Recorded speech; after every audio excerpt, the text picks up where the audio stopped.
what we're gonna do, man. This is what we're gonna do. First of all, shout out to my man, Facts on Wax. Facts on Wax, who isn't here. You know, I'm playing replacement and shit. But peace, Vandals and Vandalettes. It's your motherfucking boy, the God Mathematics. And I'm filling in for the Vandal Hour God Mathematics. And you're now watching the Vandal Hour Season 4 live on DTFradio.com. Yo, make sure you check us out at our new time and date. Technically, it's Sunday morning. Still Saturday night to us. We didn't go to sleep. And that's every Sunday morning from 12 p.m. to 2 a.m.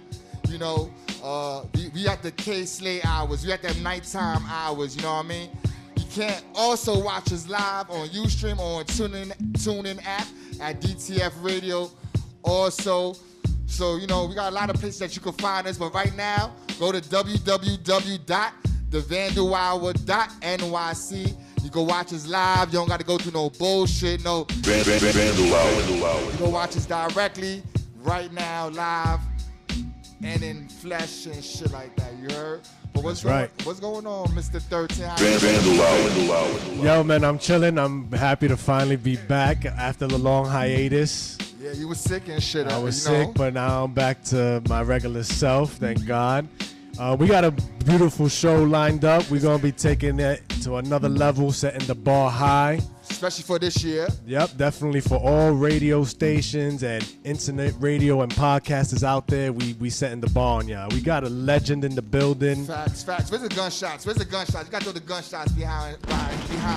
You say legend and shit like that. You got to throw gunshots behind that. That's right. We got the man, the myth, the legend. One building. of the Bronx's most notorious graph writers. He goes by the name of Cope 2, Kings Destroy. Where's the gunshots? Yes, he is in the building with the Vandal Hour guards, man. We got Cope.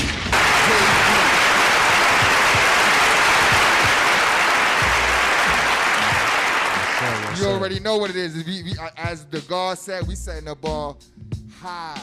We breaking ceilings and glass ceilings and shit like that. That's how we doing it. Yep. That's right. And we also got Sunez along. I was just gonna get into that after this segment. After we get into the monologue and the interview, we got Sunez Allah in the building, and he will be chopping it up with Liggy Long. Yes, he's be doing his premier hiphop.com segment on the Vandal Hour. You know, the guard, we like to keep the guards close to us, so the guard will be in the building doing what he do. You know, it just came back from a low goose on the deuce tonight. Most likely he was there. I'm assuming he was there. I didn't see him there. He wasn't there when I was there. He may have gotten there afterwards. It was a dope event. We all met up at McDonald's on 42nd Street between 7th and 8th. It's a long tradition for the low lives. They come out there, they chop it up, they do awards. Nice. For best female dress, best male dress. They be having a lot of gooses on the deuce. There was a lot of gooses on the deuce. Nice. And it was good weather for that because it was cold out there, man. Earlier it was freezing. Earlier it was. What you call it? I heard some drama happen out there on 42nd Yeah, Street. you know how these young bucks are, man. They get crazy. Some dudes walked into McDonald's, started punching chicks in the head. Get out of here, man. Yeah, one kid, he punched like 3 females in the head. The cops rolled up. They were more interested in the low and in the awards than they were actually in stopping the crimes that were going on. They stopped to pose and take pictures. So wait, did they come from the low, or were they just some outside kids? It was some outside kids. Okay. It was. You want to make that clear because you want to make sure no one gets, try to attach that to the low event. Yeah, it was peaceful. The low event was peaceful. It was all love. You know what I mean? So checks and balances was out there. Yeah, checks and balances was out there. Shouts to her. Shouts to Rudy Lowe, who was out there as well. Thurston Howell was in the building. Ski Low, Rack Low. All the low legends. Did you get some good flicks and video? Yeah, I definitely got some good flicks, some good video, and that's going to be coming out in maybe a month or so. We've got a little interview going with Rudy Lowe that we're working on. Okay. Yeah, some exclusive shit. Yeah, also, man, Swift missed last night. Yeah, I was at work. Yeah. I was at work at the strip club. I'm sorry. Yeah, that's strip. That pays the bills. Your name is Strip Club Swift. That's right, and I try to live up to it. So nothing. We don't want to never stop anybody in the team from getting money. Yeah, that's so, but last night was kind of real wavy, man. Yo, I was really hoping so. Like, I was trying to catch glimpse if there was any glimpse on the pages and stuff. I saw the layout. The layout looked dope. I was like, oh snap, that's the same office. Oh, okay. Listen, I want to give a shout out to Checks and Balances, the Vandal Hour, and 1718 Collective. They put a lot of hard work in. Made for King's too. Made for King's too. I'm not taking as much credit because I've been sick, so they grabbed the torch and they ran with it. I appreciate it. I came in. And I did what I could after they did what they had to. Yeah, we had a good turnout. A lot of money talk was happening. That's always good. A lot of network was happening. Williamsburg Projects was heavy in the building. I come from the streets, man, and they support what I'm doing. They see that I've changed my life to do something positive. So the guards came out. Let me just say that was most of the guards from my projects. Yeah, that's what's up. Especially the OG guards that put me on, my mentors, my OGs, my triple OGs. Shout out to all of them. Dupreme, BK, Khalid, Keems, everybody who came out and supported the grand opening of our office, our space, man. There was a lot of hip-hop talking there, man. That's what's up. There was 2 people that said they didn't like Ready to Die, man. That was the first time I ever heard that. Wow. Especially from 2 dudes from Brooklyn. Really? Yeah. What was their alternative album that was being compared to it? There wasn't really an alternative album being compared. It was just stated that they didn't like it. They were just like, that wasn't my cup of tea. I'm not going to lie. I was the person from Brooklyn that didn't like Biggie's albums. He even said Biggie was overrated. Yeah, I think so, man. Wow. I'm going to give you my explanation why. It's very simple. Please. I heard the album when it first came out in 1994. It was on the flip side of Craig Mack's pre-release joint. Right. Yeah. It was a different album. It was the promo. It was the Big Mac promo. Right. Yeah, I remember that. It wasn't the full album. And, right. And the music that I heard then, and then when I heard his album, it didn't reflect what I heard. Right. And then the second album, to me, was commercial ass shit. Oh, it was. You know what I mean? I'm not into the R. Kelly type music. Now you're talking about Life or Death. Life After Death. The second After joint. Death. Yeah, the double You're talking LP. about Ready to Die. Yeah, No, he's talking about he didn't like either album. He didn't like either one. He didn't like All right. either. He didn't like the Biggie collection. He don't like any Biggie album basically because Biggie only had 2. Right. I feel Biggie was overrated. You know what I mean? I have other points to make about that. But, We're going to have to do a whole show about it. We're not going to lose focus. It was a good debate. It was a good debate. I'm glad I wasn't there for that. I'm glad I wasn't there for that. It was a good debate, man. It was good, man. But in other news, man, H&M was fucking up this week. Oh, man, yeah. They had the kid in the controversial hoodie. Yeah, Monkey in the Jungle. Yeah, we spoke about this on Respected DJ. Yup. I said we. Swift spoke about this on Respected DJ. Yeah. This is crazy, man, because first of all, I haven't said my opinion of the situation. So this is the first time I'm saying my opinion, because there's a lot of people who wear bathing ape. Yeah. You know what I mean? I have thought that could be, thought of as racist, since it is a Japanese clothing brand and it's they're not close. Yeah. So I'm gonna say I'm gonna say my opinion is that I think it was out of taste. I think that whoever is behind H&M should have all the people that they went through before it becomes real. The mother gave the okay. She came out and said that she gave the okay. And I understand that, but you gotta understand that these are people who come from poverty. Right. I agree. Coming from poverty, and you may not understand the dynamics of what you're doing. Right. So you just see a check. I'm assuming they're African. Yeah. You know what I mean? They're not.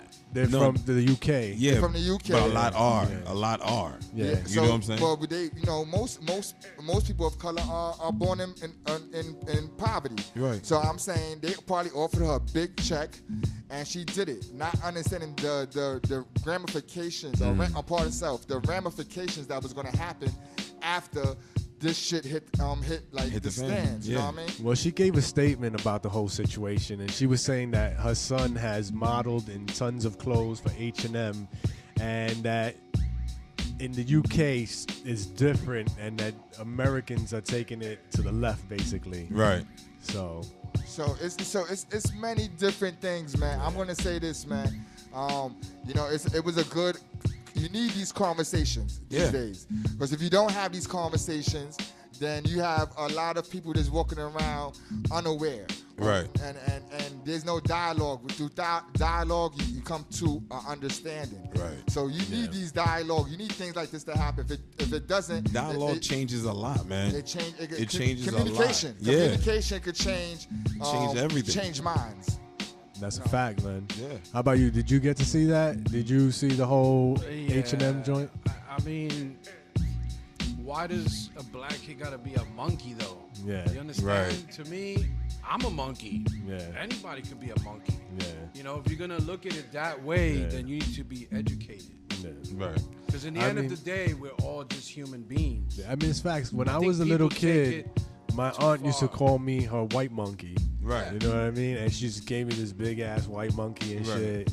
I mean, like, all fairness, if it is about being a different cultures, you know what I'm saying, how the UK look at it and how we look at it, that is the part of H&M's marketing director to be like, listen, our American base, we are not gonna put this little kid up on that platform out gonna there. get attacked. They are different, because if you're on that platform, like you're the director of your world marketing, you got to be worldly aware of what's going on in your markets. Those type of companies, those big corporations, they do like marketing events, and they have people come in and they show them what they're planning to put out. Marketing research. And marketing research. But this is so what I'm it saying. passed all of that, and still. But this is like, what I'm it's saying. crazy. At the end of the day, we all know there's someone that's in that high position to say yes someone or said no. okay. Yeah, someone said put it in okay there. to this. Like, you looking at it, you're in a position. If you're really aware, if you're in that position, you're trying to have people that will let you know what's going on. Whether you got social marketing department, then you got this department. You're talking about world scale marketing now. We're not just talking about New York and we're trying to branch out. Y'all already out there. Y'all a world company. So that's where I think the responsibility falls on, because if you're gonna throw we have different cultures in it, then okay, cool. Know about our culture over here. We're sensitive to that shit. Yeah. Straight up. We're sensitive out here. Y'all out there, that might roll off to y'all and it's nothing. Or y'all are brazen like that, and this is what you do. And There you was willing to another say, website that put up a joke, and it had different ethnicities wearing different sweaters, and they had a Muslim kid wearing a shirt that said "I'm the bomb." right, there was one with an Asian kid like, yo, show the nudes, and it was like a bowl of noodles with chopsticks, and he's like, Wow. you know what I'm saying? Wow. Like, there's a whole line of, but this is my thing. Like, don't get me wrong. It just stems from you're using kids to make adult jokes. Yeah. Now you're being malicious because you're poking fun at people. Let's be for real. You're a parent, correct? Yeah. So imagine if someone uses, now your kid may not get nothing out of it, but what about that neighbor that's next door that looks at it and scoffs at your kid because he resembles the kid on that shirt? You know what I'm saying? Or in that ad. Now, and you know how that person moves. Now you just cause a situation. No, I feel You know what I'm saying? I know. These are where, you know what I'm saying, if you're gonna play that game, you know what I'm saying? I just feel, you got to be aware of what you're doing. Now they're aware. They knew what they did. Yeah, that's why I'm like, yo. Positive or negative, they got a lot of publicity out. Oh of yeah, it. it did more than what it intended to do. Yeah. Speaking of publicity, Joe Buttons, man, Yo. is being in the public eye He's been in it a lot lately. much more often than not these days. Jacking 50's moves. If you didn't know, he's not with DJ Academics no more. He's Right. not with Complex. He bounced. Yeah. He got fired, supposedly. Technically, yeah. Yeah, and now he's down with Puff Daddy. Revolt TV. He And got Revolt. the bag. $5 million. Nice. Get the fuck out of here. $5 $5 million. million to sign with Revolt. Yeah. That's crazy. Shit, deuces. And right now, he's going through a little beef with B12. Yeah, and bizarre. Eminem, because of him giving a rating about an album. Yeah, he said that that he didn't even hear. That he just saw the track list. Well, he So heard I think it. he heard He said one, he yeah. heard it. He said he heard it. Yeah, I heard too. I seen it live. I seen the original time. From the moment video he I said it, seen. right. He said at that point he only had seen the title and the titles, and he had made an opinion that the album was trash from these titles, and a lot of backlash came back at him because of this. I mean, he had already heard the Walk on Water track and a Yeah. few of the other ones that had leaked before, and he made the same judgment as a lot of other people that the album was trash. Right. And Eminem didn't appreciate it and dissed him on the Chloroseptic remix. Well, Yeah, he does mention a person being mad about the titles and shit like that. Yeah. yeah. And he was beefing with the D12 dude, Bizarro, was coming at his head. He came back at Bizarro, crazy. Bizarre. I Bizarre. gotta say the key word again is publicity. Yeah, it's a Because 50 move. They are label mates. Eminem signed Joe Buttons. Joe Buttons is signed to Eminem. And the other thing is, it's a good move for Eminem to get him out of retirement because Joe Buttons retired from rap. Right. And so I'm guessing Eminem's like, I gave you some money. Yeah. You need to get back in You that need to recoup. studio. You gotta recoup that I bread. you gotta gotta recoup recoup. that. Not only did you walk off with my bag, but you dissed me. Word. But it's crazy, man. That now that he has his platform, he's looking different. You know, he had a baby. He's acting different. No, you're not. I think that he's not on the same. He's still opinionated. Yeah, which He's is still, fine. My he's thing still is opinionated, but now his platform has grown, right. like substantially. And But I mean, look, I'm gonna tell you this. It looks like a similar move of like a star in Buck Wild. That's right. You create enough controversy, people look at you, whatever. But you gotta realize what made Buck Wild different was he did not move from where he stood. He would take it to the end. Like he's lost shows for what he said. He's on Star. Star. Yeah, Yeah, but correct. he's a legal licensed. He's a licensed gun carrier. No, but understand he had to make sure he became that because he said a lot. A lot of people, didn't know that Star was a licensed gun carrier. No, I understand that. And he talked his shit, and he walked around with the hammer. Right, all right. But still, I mean, like, let's be for real. Everybody calls himself Billy Badass. You know what I'm saying? So, this dude, this is what he did, but he stood by it. So my thing is, if you're going to do that, stand by it. Sometimes Joe you be Buttons shaking. stands by the shit that he says. Yeah, I haven't really but- seen him. Yeah, he doesn't backtrack. I give Joe Buttons a lot of credit. He stands by all that shit he talked. They beat him up and all that. He got beat up and all that. Yeah. And if you want to hear the story, Raekwon actually tells a story on one of the Drink Champs or something. If I'm not mistaken, you can look up that story. And he's like, yo, nah, we just scuffed him up a little bit. You know what I mean? It was a little light one. It was a little light one. And that's what 50 said when he addressed Joe Buttons. He's like, you got to ass up in a light one. No, something light. You know what I mean? So it's crazy. Joe Buttons, as I said, he stands by what he says. But speaking of like these rap conflicts, Right. Mad Skills Yeah. versus Uncle Murder. Uncle Murder, man. Who would ever thought we would even be saying that sentence? I kind of had a feeling I from knew when it would was- eventually come to this. Yeah. Because of this one song? Yeah, Nah, because you gotta understand, I- this isn't the first one. This has been a This long like the time fourth coming. one. This Yeah. like the fourth one He consecutively. kept poking at Yeah. Mad Skills. He definitely on the new one. He definitely just outrightly Yeah. just shitted on him. Yeah, Yeah, he shitted all over I him. mean, listen, it's like what we like to throw around when we all hanging out with each other. If you don't have an enemy, you gotta create one. You know what I'm saying? Yeah. Something's gonna move, and I'll tell you this: Uncle Murder's underneath a G Unit camp. Who else? Why not pull out somebody that's doing? You jumped in someone's lane. Because if you listen to the first one, he says he's not even trying to interfere. I'm just doing it. But as it kept on growing and he's getting more notoriety so where people are looking at him now, he's like, well, I'm gonna snatch that whole thing.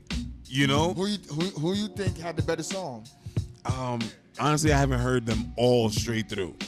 I didn't hear the Uncle Murder one. I heard Uncle Murder one. I haven't heard all of Mad Skills. I heard the Mad Skills one. To me, Mad Skills fucking. Mad Skills is nasty, bro. Blew fucking Uncle Murder brains out. Yeah. Nah, when you hear the clap back, Uncle Murder threw some lines, some bombs in there. Are you saying this because you burrow banging? Nah, I'm not burrow banging. Or was it a good he music? responded well. You know what I mean? Some of the disses that Mad Skills threw, he responded well with them. Because we all know. Well, we don't all know, but Mad Skills came out on there like he was a killer. Yeah. Oh, I got bodies in VA. Nah, he didn't say that, man. Yeah, he did, man. You don't know about the bodies in VA. He's talking about rap, though, man. He wasn't saying that. He wasn't saying that. I'm gonna tell you this. Mad Skills is known.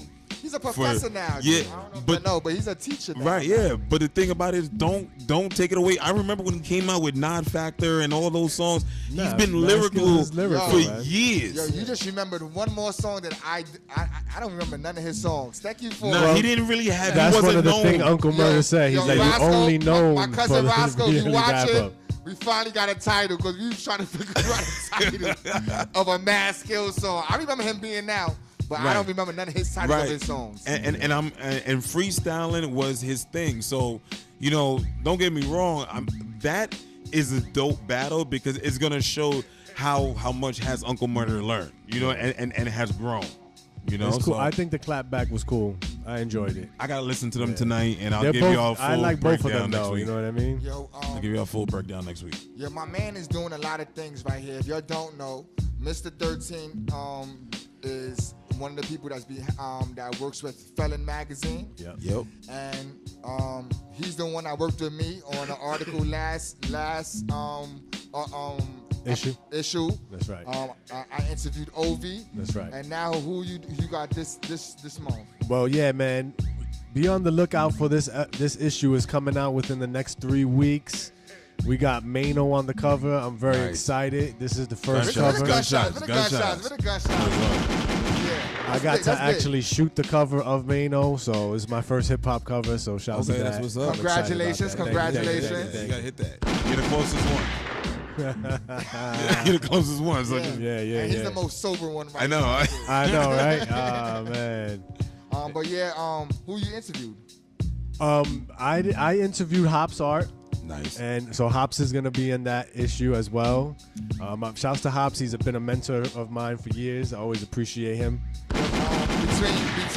Between for the people who don't know, Hops is the one who just designs all of our maps for the show. Yep. We got that new map over here. He did 3 maps for the show. So shout out to Hops Art, man. He always hooks us up with a dope map for the show. Shouts to Hops. We had a little run at the Graffiti Hall of Fame. We scorched it. Yeah, I was there. Nice. I was there one of them years. Yeah. And I mean, how was the interview?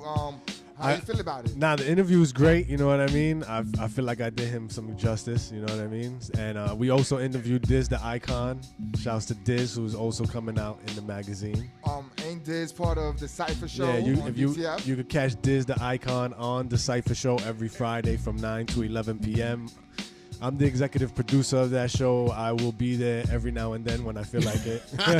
For the people that don't know, that's the OG of DTF Radio. His show is the oldest show. Longest running show. The longest running show on DTF. He got like 10 years at DTF. Wow. He's been at his... He's been since the beginning. Now, right? this is our 9th year. Okay. Yeah. We'll You go sound on like to an old man. Like, whoa. It's only 9 years, not 10 years. Easy. Yeah. You're adding years to me right now.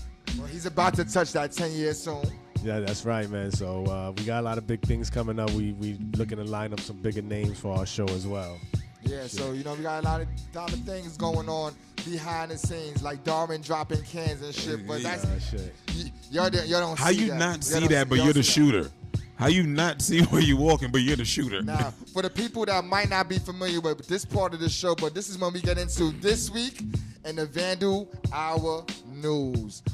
We got a lot of things happening coming up these next couple of weeks.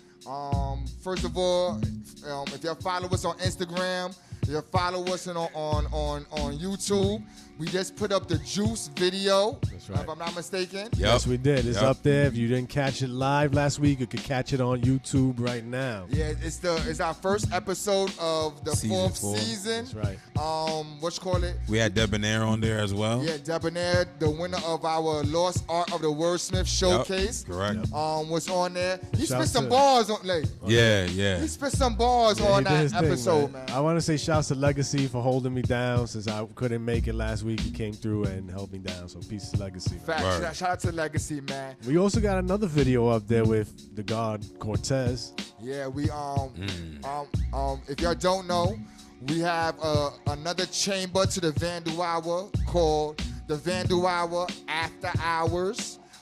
It's hosted by myself, and I'm gonna have other guest co-hosts also. And we interviewed Cortez, man. And it was. I'm not gonna lie to you.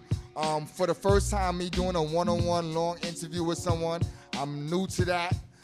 It was decent. We got it down in one take. It was That's decent. what's up. Yeah, That's talent. we wasn't asking the questions a million times over and over and shit. We did it straight through. We vibed out. We smoked some blunts. Nice. And then we just went and just did this interview. right. So make sure y'all check that out. You can go to www.thevandalhour.nyc and check out anything that we put on YouTube on our DTF radio I want to show. say shout out to Cortez also because he just dropped his album. Whoa. Bodega. The Bodega, That's man. right. The Hit them Bodega, gunshots, yeah, man. So, make sure you go out there and support that brother because he always supports us. So check out the album Bodega. And you put a snippet of the song Yeah, I put a snippet on the in the opening beginning. of the interview. Yeah. The Nice. song is crazy, man.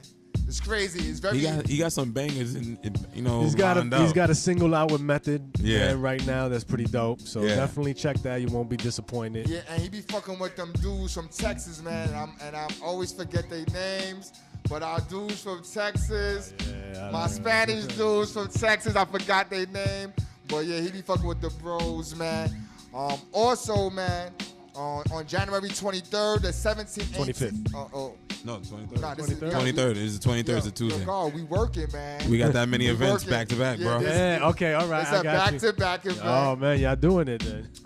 On January 23rd, the 1718 Collective will be having their 3-year anniversary. Yeah.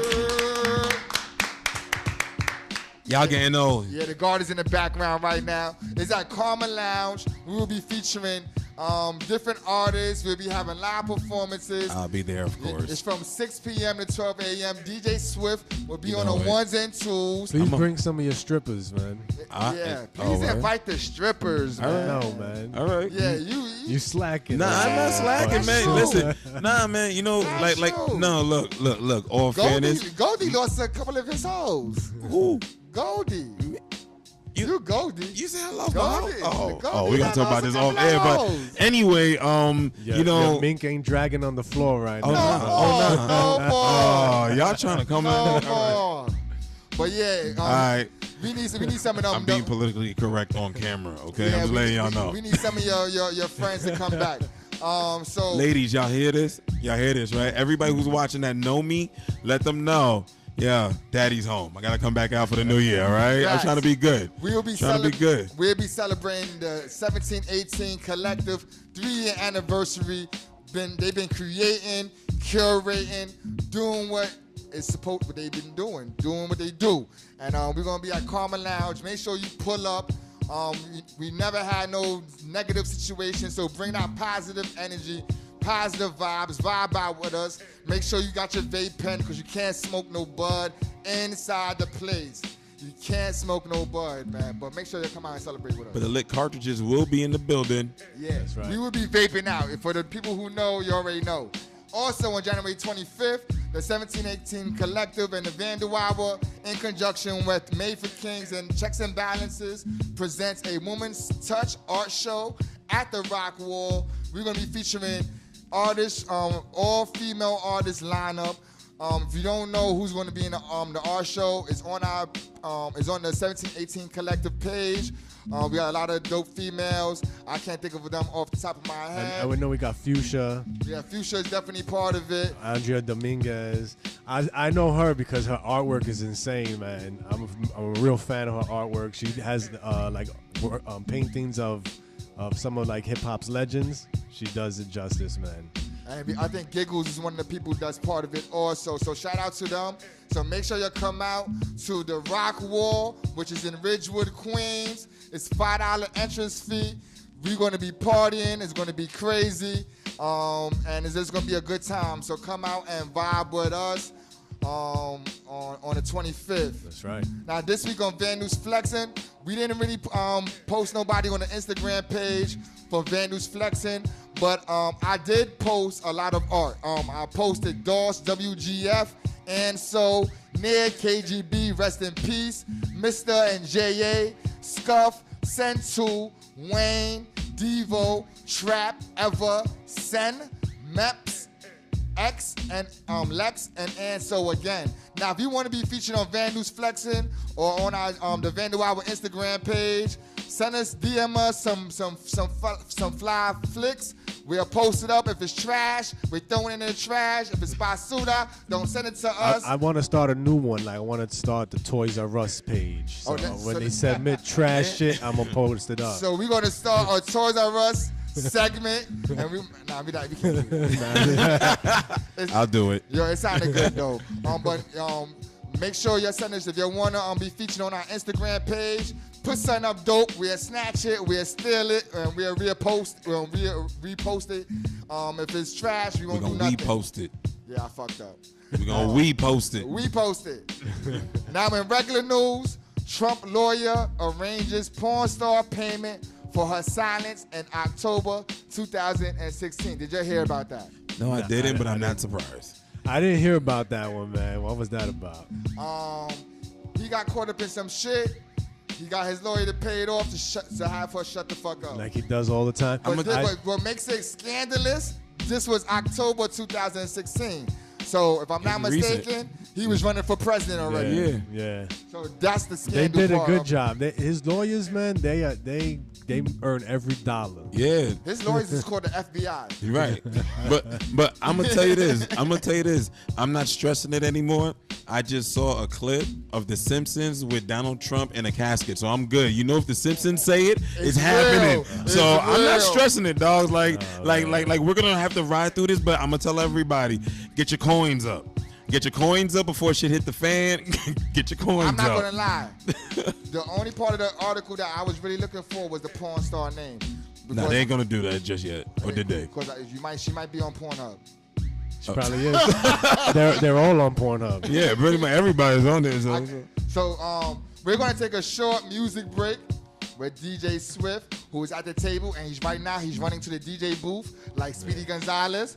And when we come back, we'll have Cope, KD in the motherfucking building, That's right. live on the Vandal Hour on DTF Radio, doing what it do. So don't go nowhere. Stay here. Listen to this dope interview. Hey, yo, Swift, do what you do, God.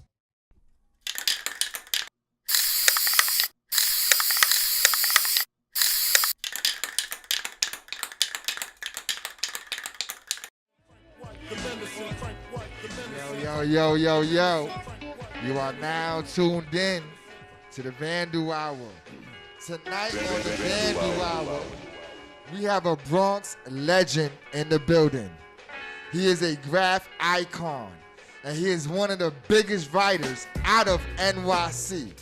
So it is my pleasure and the Vandal Hour's pleasure to introduce to y'all Cope KD. Cope 2. Cope 2 KD. Part himself, man. Yes. I'm 420 friendly. You know, I'll be under the influence sometime. Pardon me. We got the one of the Bronx top 5 in the building. That's right. Hope 2. How you doing, God? I'm good, man. You know, it's been a journey, man. You know, like 35 years doing this. Man. Woo! Yeah. But Let's go. Give that up. That's right. thanks for having me here. I appreciate you for coming to the Vandal Hour. You know, this is very big for us. This is like one of the biggest interviews we had in 3 years. And I'm having the pleasure of actually doing the interview. So that's even more of a big thing for me. You know what I mean? To be actually being the one to conduct this interview. Thank you, brother. It's about support, man. And I appreciate we you gotta for support doing each this. other, man. That's what it boils down to. So, you know, we was listening to a lot of old school hip hop before we came back in, man.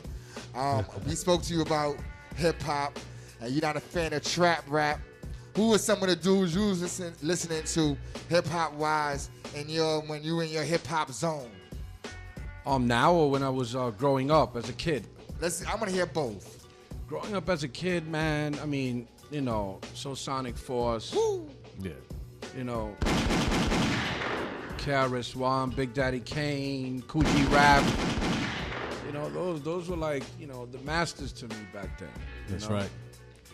I hear you. And today I just, my, you know, who I listen to today is Tupac. You know, that's my favorite, man. Tupac. Mine's also. And basically, when it comes to rap today, that's all I really listen to, man. Yeah. But I like all kind of music. You Not come just from hip-hop. like the Bronx, like the heart of hip hop. You know what I mean? So your opinion is different from like the average ear. Like you from like the essence of that time. So I had to ask you that. You know what I mean? This is your hip hop point of view, especially since you come from the Bronx. You know, as being a person from the Bronx, and when you came into this culture, describe to us what the Bronx was like in those early years. I mean, you know, I was a kid, you know. You're talking late 70s, early 80s. Growing up in the Bronx, to me, you know, me and my boys in the neighborhood would just, you know, we had nothing. So we would just take train rides, you know, and look at all the graffiti. You know, that was kind of our playground, was the subway ride. We would get 5, 6 of us together. Or we was b-boying. You know, we was breakdancing too. I was b-boying in the early 80s already. You know, I knew Rip 7 from Rocksteady Crew, Mr. Freeze from Rocksteady Crew. Rest in peace. Big boys. And, no, that's Frosty Freeze. Oh, that's Frosty yeah, Freeze. Mr. Freeze. Okay, gotcha. And he's still around. Right. That's my man. And, you know, they all used to roll with my cousin at that time. So I was breakdancing, and I remember they brought Rocksteady Crew one time through the neighborhood, about 81, 82. And we battled them, you know, it was like our block against Rocksteady. That was kind of fun, you know. So we kind of grew into hip hop. It was normal in the neighborhood, you know, listening to rap music, you know, watching the graffiti, b-boying. That was, we lived it, you know. That was, yeah, it was normal to us, you know. It's something, you know, that's all we had when we had really nothing. Was it a violent undertone during that time in the Bronx, though? Yeah, I mean, yeah, it's violent all the time, you know. Violence is just, to me, it's human nature, man. You know, that's something, it's normal, man. You know, people just fight all the time for the most stupidest thing. The reason why I say that is because my stepfather was living in Tracy Towers during those years. Yeah, Tracy Towers, that oh, man. And when I used to go to see my step-pops at that time. What year was this? It's like 82. Oh, wow, yeah. I was hitting the trains right under the 4-yard. It's right there. I'm right not going to lie to you. That shit looked like hell. Yeah, Tracy Towers was crazy. Like under that black, under that, it looked like hell. When I say hell, like that's my image of the Bronx in the early years. You know, it was. So that's why I asked you, was it a violent element? Because it looked dark. Oh no, it was. Yeah. Tracy Towers was wild. You know, lucky I was cool with a lot of dudes there, because when we would hit the 4-yard, we would get raided. Like in around the summertime, the brothers be upstairs playing basketball. So we would run up, and they knew, you know, we was train riders, because some of the riders would live in Tracy Towers too. There was some writers too. So we would run up on the upstairs and just act like we was playing basketball. and lucky the brothers would be like, yo, here, you know, take the ball and we would just play like we was really. And the cops didn't get it. You know, they was like, and they would just run around looking for whoever they were chasing. So that kind of saved us a lot, you know. The train yards during that time, was there gates on the yards at that time? Because I heard a lot of stories that people just walking into the yards. Some of the yards had gates, but they were little old rusty gates. So you know, people through the years, the old riders would make holes. So there were holes already. They would try to patch them up, but sometimes you just jump right over, climb over. It was just simple stuff, you know. Just go in and get out. It was just easy. I hear you. Now, what was it about graffiti that got you addicted to it? Man, you know, it's just being as a kid. You know, I would take the train rides with my moms. We would go to 3rd Avenue shopping, and I would just stand on the platform. Every time, my moms would always take the train to go see a family member, right? And then, boom, you're sitting on a platform. I'm like probably 11 years old, 12 years old. Here comes a train, boom, big Comet, big Blade, Mitch 77, you know, like these huge pieces. It was like insane. You know, I didn't even know what was graffiti at the time. Thought it was normal. But then when you walked inside the train, you see the insides bombed with just tags everywhere. You know, I remember seeing Bantu all over in the insides. It was just like phenomenal. So that really inspired me. And I said, man, I want to get my name up like that. Yeah. You know, I was like, what I got to do? My mother's like, oh, you can't do that. That's graffiti. It's illegal. But so we moved up to Mashula Parkway in DeKalb, which is a few blocks from Tracy Towers back in like 78, 79. There was some graffiti writers on the block too. So I met them, and then, you know, just talking. When you start talking with people, that's how you start to learn. Yeah. And then I always used to hear about this place called the Writer's Bench, you know, but I used to hear a lot of stories about it. Yeah, 149th Street, Grand Concourse, you know. It was violent there. You could get vamped. Vamp means like get your shit robbed. Right. So I was like, nah, I ain't trying to go there. I'm only like 11, 12 years old. You hear the Swift? Yeah, I'm learning. You know, I'm peeping the glossary. I'm not even trying to go over there, you know, and get robbed. You know, I was a little dude back then, you know. But then I met this dude, Trap One, OTB, 167, you know, Latin artist, little Puerto Rican dude. I'm riding the subway trains, looking out the windows, and he was doing the same. And we just started talking. Yo, you write? Yeah, I write Coke too. You write Trap One, OTB. And then he was going to the bench. And he said, I'm going to the writer's bench. You want to come? I said, nah, I'm not going over there. I'm trying to, I hear this, I hear that. He's like, nah, don't worry about it. Yo, you with me? Trap knew everybody. Wow. You know, he just was cool with everybody. So I went there with him the first time, and man, he introduced me to like Smiley 149, you know, with so many writers back then, you know, Bantu, OTB.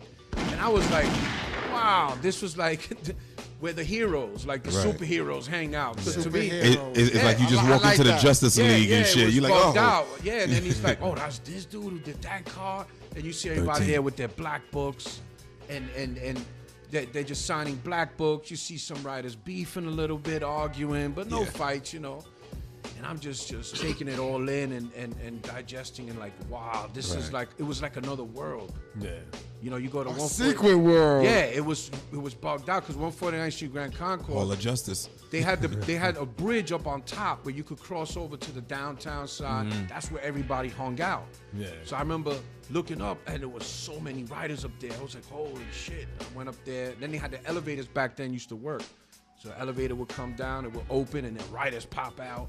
Everybody's like hugging each other, and I'm watching all this. And like, yeah, you see my car yesterday? And I'm just watching everything. So that's how I kind of learned, and just hanging out with the real dude, originators, you know, and yeah, stuff like and that. just watching them. I was calling them superheroes back then because when you see a piece roll by like a T-Kid or Case 2 or a Scene, you know.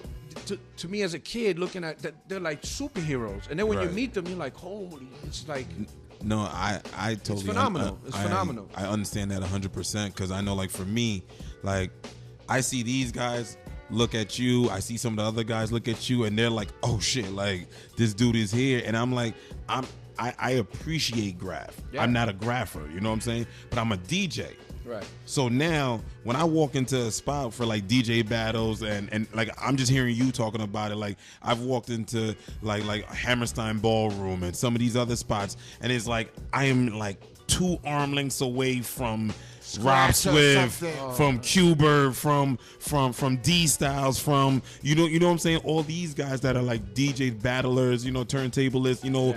I remember the first time I did a set with Grandmaster Flash. I did a set with Kid Capri. I did African Bambaataa doing drum and bass. Wow. He let me play next to him. Like he's like, yo, you could use my crate. I liked your vibe in the back room. He's like, yo, and he's handing me records. Wow. I'm like, my dude, I just learned drum and bass and what it is like 2 weeks ago.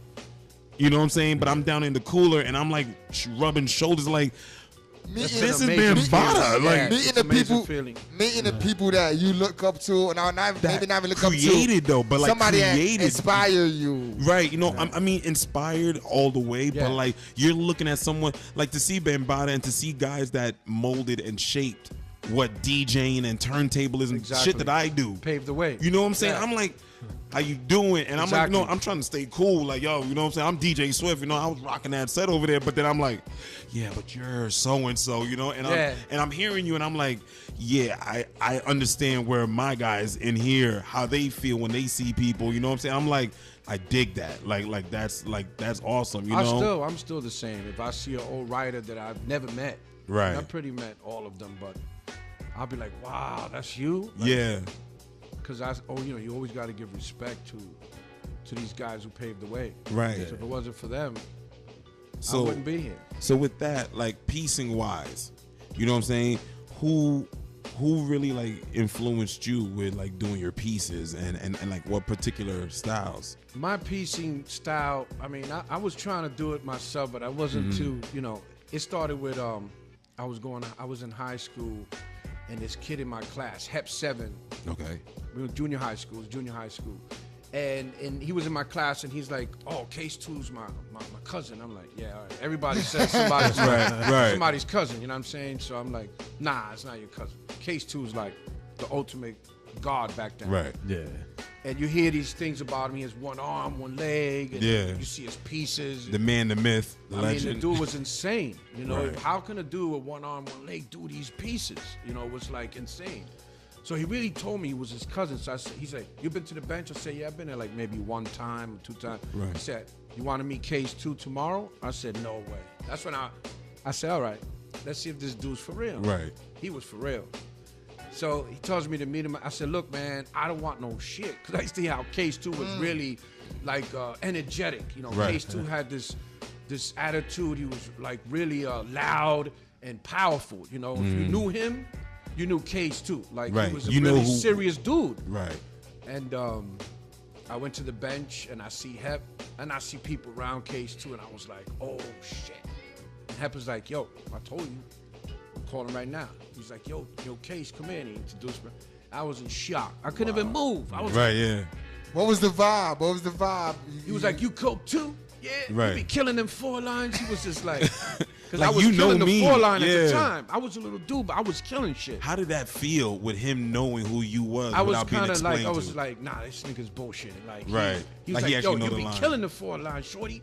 And I was like, Nice. really, this nigga just said that? I was like, bugging. And I'm looking at him up and down like, wow, this dude's like amazing. Like, to see a brother like that, 1 arm, 1 leg, his energy was just phenomenal. Straight Right. up. You Just know- seeing his pieces on the car, on the trains. Right. And knowing about him, hearing about him, Yeah. and the respect he had. Right. You could see him in Star Wars, and you could see the respect he had in Star Wars. Let me ask you a question. During Star Wars, where was you at career-wise, graph-wise during that movie? I was still doing trains. A lot of people did trains that didn't come out in it. You know, it was just. I heard that. Yeah, Mitch 77 didn't come out in it. That's one of my idols. You know, Mitch 77 is straight up my hero. When the Mitch 77 car came by, Now was that he, was like Superman or Batman. You know? because I've had mathematics explain to me that there were certain rules and styles of when you hitting the train, like you would do either underneath the window or you would do the whole. You would do the whole. You won't do no panels. half-ass. You know what I'm saying? Like there's certain rules to it. Was he doing whole cars or Right. Or panels. Or panels. Okay, see, like I said, did it all. Okay. I did a few top to bottoms, Okay. window downs. Now, when you say window down, I'm sorry. For me, like Window does it mean- down whole cars are like when you do a piece from the window down. Okay. So me and Cone at the time was doing a lot of window downs. And my crew when it started, KD, was Kids Destroy. Okay. So me, Spell, and Rio, the first KD members, we would do window downs. Okay. And then I did a few top to bottoms, not whole cars, but like, you know, half a car. Because I used to feel like, damn, like I used to watch the Comet, the Blaze, the Dondi whole cars, the Lee whole cars, and I wanted to do that, but I felt it was a waste of paint. Right. You know, I was okay. like, Let me ask you a question. How many cans it takes to do a whole car? it depends, man. You know, I never really did a Nah, whole but like, car. so let's say. Maybe 20, 30 cans. All right. Wow. I just want to know. I never know? did it. So But Yeah, that's you know what? easy. I mean, you steal the paint back then, so it was nothing. Right. So you had dudes, You know? that's what's crazy. You had dudes like doing trains on a regular basis. Yeah. Doing They these racking big and they racking and they walking around with 30, 60 cans because I mean I'm pretty sure guys wasn't just. Well, I mean, how long would it take to do something like that? Like, well, you did half a car, so how long would it take you on average? I mean, the thing is, like, when we went in the yards, it was comfortable for us. Once we knew the train yard was dead, the workers were finished cleaning, we go in there with bags of weed, we smoking blunts in the car. Yo, we would literally sit in the train, roll a blunt, smoke it, then go out and paint the Wow. train. The good old days. Yeah, it Nice. was the old Good New York old City. days. this shit was Yeah. like our playground. You Right. know, and I'm blessed. I thank God every day that I was blessed to live that. Right. You know, to actually paint subway cars and see your piece run through all the 5 boroughs. Right. You know, What was the feeling the first time you did your joint and you seen it rolling live? man, it was funny. I did a little silver and red, and I went with these 2 riders from my block called Soph and Piz, right? And we went to the 4-yard. They took me there for the first time, and I did a little silver and red in the corner, real in the corner. So it's like, I didn't think I would ever see it. You know, I'm like, ah. So I'm walking with my moms through Jerome and Gun Hill, and we stop on the corner, and it's so crazy. The 4 just pops up right there, right in the corner of Jerome and Gun Hill. And I just looking up, I said, oh. Whoa. I told my mother I did it. She didn't believe me. I said, Ma, look, I did that one right there, the little silver and red. She's like, no. She did not believe I did it. But I said, wow, that really even pushed me to do it more. Because when I saw it ride and it popped up right in front of me, I said, wow, that shit was dope. I said, I'm going to do more. That's it. So wait, so what was her response when she realized it was you actually doing these trains now? Because I'm pretty sure you got a few underneath your belt by the time she's like, wait a second, that boy writes that all in the house. Like, now I'm seeing it over here, and I know it's him now. What was her response to that? She Like the told first me- time? She told me, you gotta be careful. What are you doing in those train yards? She's like, who's taking you in there? How you going? How you getting the spray? And my mom's was real, you know. Okay. So I was always honest with her, and she was like, you gotta be careful, you know. Because back then we were stealing everywhere. You know, Right. there was Woolworths. We would steal film. Yeah. We wow. would steal. You get caught. They call your parents. Got to come to the store pick you Yeah. up. So we were getting caught every day stealing. You know, it was normal. It was normal, man. We was stealing everything. No money. So my mom, you know, she was always supportive. Okay. You know, bless her soul. That's what's she was up. supportive. You know, I've seen in other interviews that you mentioned Cap MPC was an influence of yours. What was it about Cap that influenced you? Cap, man, you know, I met Cap through my boy Cone TNF. He was working at a grocery store on Bronx Park East, right? Okay. And his father owned it, and you know, we was starting to hit the 2s and 5s. We was killed the 4s already. So we started going over to the 2s and 5s, and they were starting to paint them white. So we was like, wow, the white trains are coming. You're going from 82 into 83. And then Cone's like, yo, guess who comes in my store every day? And I didn't even know. And I'm like, who? He says, Cap and all these NPC motherfuckers. I'm like, really? I said, yo, that dude got a bad reputation. He's just killing, going over everybody's pieces. He's like, yeah, but our niggas mad cool. He's like, yo, they come in here like 10 deep, bunch of rockers, MC boots, and they buy cases of beers. Like, so then Cone was talking with him, and Cap was like, oh, yeah, I see your stuff up. Cone's telling me that Cap saw his stuff up with me. He's like, who's Cone? Yeah, that's my partner. He's like, yeah, I'd like to meet him, you know? And I was doing a different throw up at the time. We was bombing hard, me and Cone. Dudes who knew back then, they knew me and Cone was doing a lot of pieces. and throw-ups. So Cone was like, Cap wanna meet you? I was like, hell no, I ain't meeting that dude. You fucking crazy, man. He said, yo, that dude is huge. You know, he was like, so I said, fuck it. He said, no, he's not gonna do nothing. He's mad cool. Trust me. He knows my pops. He's cool. Right, they right. come every day and buy cases of beer and they go to the park and they drink it. So I said, you sure? He's like, yeah, come tomorrow. So I go over there and I'm get off the Bronx Park East on the 2 and you just walk like 1 block and the grocery was right there.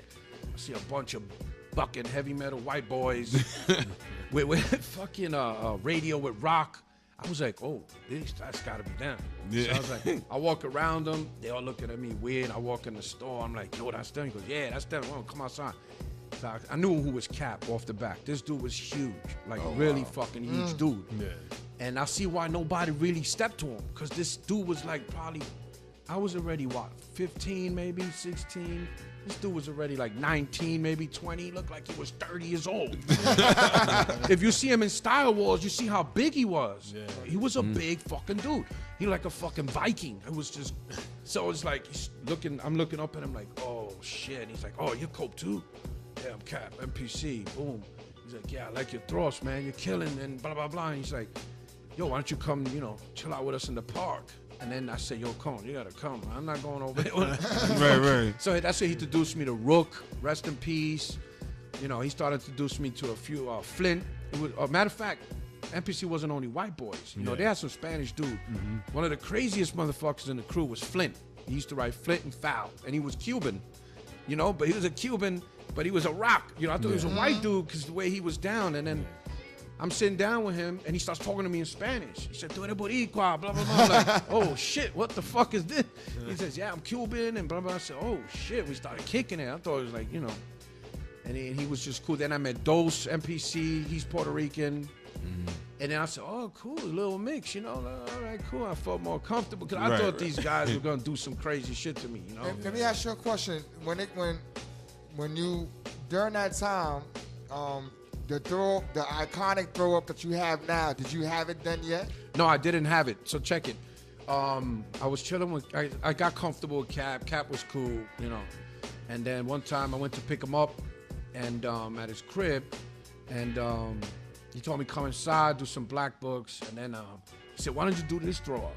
And that's when he gave me the throw up. It was more thinner, and the circles inside were more bigger. It was called NPC style. So I was like, wow, this looks cool. So I started doing those, and the minute I got down with NPC, I started getting hated a lot. That was a bad move. I didn't know how bad they were hated and how bad Cap was hated. The politics of that time. It got, and I was a young kid, so I was like getting a throw from Cap, a notorious bomber. And at the time, he had a crew called God. And his crew, the God, it was called God of Destruction. So he was powerful. The dude was just having war with all these other crews from all these other boroughs, destroying. And I asked him, why are you going over these pieces? I was about to ask you that. Yeah. But he made sense because even though he says, look, they go over me. I said, yeah, but you have a little throw up. I don't care. Why? Who makes the rules? He said like That's that. Deep. Who makes the rules? That's deep. Yeah. That's deep. This is illegal. Why is it rules? All I ask is for a little piece on a car. And here comes someone and he do piece. I said, yeah, but Cap, they covering it. It's like, he goes, to me, it's still a disrespect. I don't care. Yeah. He was serious about that No, it's shit. crazy. He was serious. That argument is still around. Yeah, no, but and I day. understood that. So I'm like, damn, he got a point. But I'm like, yeah, but you dogging burners, like crazy dope shit. Yeah, but he knew who to go over because he never went over Mitch. I don't think he ever went over Case too. Yeah. There was certain dudes he didn't fuck with because I guess he knew, he ran into them. It was a different story. If you don't know who he's talking about, you gotta watch Style Wars. It's a great movie. Yeah. You know what I mean? It's basically like the blueprint of the culture. History 101. Yeah, History 101. You gotta check Style Wars out. Got you. And I know I forgot about Dreams Never Die. But that was more like that's not different, but I just seen that on somebody's page today, and I couldn't remember what movie King 65 was in. Yeah, but you gotta check that out too. Dreams Never Die. Dreams Never Die. State your name. Dondi did the graffiti for that. Oh wow. Yeah, Donnie did the that's graffiti deep. for that. Yeah, that's deep. Yeah, check that out. Now you talked about Cap and his bad reputation. Now, in your career, you've had some wars and beefs. Is there any writers that you had as adversaries that you're friends with now? Oh yeah, man. I had one of the greatest wars I had back then was with Scene and PJ. Okay. And Cap. Yeah. Because when I left MPC because I was getting dogged too much, my pieces, I can't do this. You know, and then I'm running into dudes like T-Kid. T-Kid was no joke either. If T-Kid caught you in the yards, you were getting hurt. Yeah. This dude would vamp you, crack your head. It was like another level. Because T-Kid came from that gang mentality. Yeah. He wasn't just a graffiti writer. You know, a lot of these writers came from that gang mentality. He was here and he spoke. Other people who spoke about that. T-Kid was feared like, yo, he was no joke, you know, at that time. And I knew about him, but I respect him. He was another dude I looked up to a lot. Yeah. And then one time I'm just doing throw-ups on Kingsbridge layups. And I was just about to leave MPC because I was tired of my pieces getting crossed out. I was like, yo, this is ridiculous. And I started getting into wars with writers from Brooklyn, TVS, and RTW. Men is crossing me out. Yeah. Duro's crossing me out. Ron 1, Second. These are all dudes from other boroughs just crossing me out. I'm like, wow, this is serious. Because Because of MPC. Yeah. You know, I was repping MPC. And I said, you know what? I got to stop this. So I'm bombing Kingsbridge layups, and then it was T-Kid, Min, Boozer, and Swan. They're in the park. This thing called St. James Park. They're smoking weed, and then they're calling me, and then T-Kid's like, yo, you cold, man. Yo, I want to speak to you. Come to the station. And I didn't think none of it, you know? Yeah. I was like, oh, that's T-Kid. I knew I used to see T-Kid all the time. But I would keep walking because this dude was bugged out, you know? Yeah. He was like scary dude back then. So I was, oh, there goes T-Kid. I keep walking. Right. And I go to the station, and I see Swan 3. He's running at me because me and Swan 3 was cool.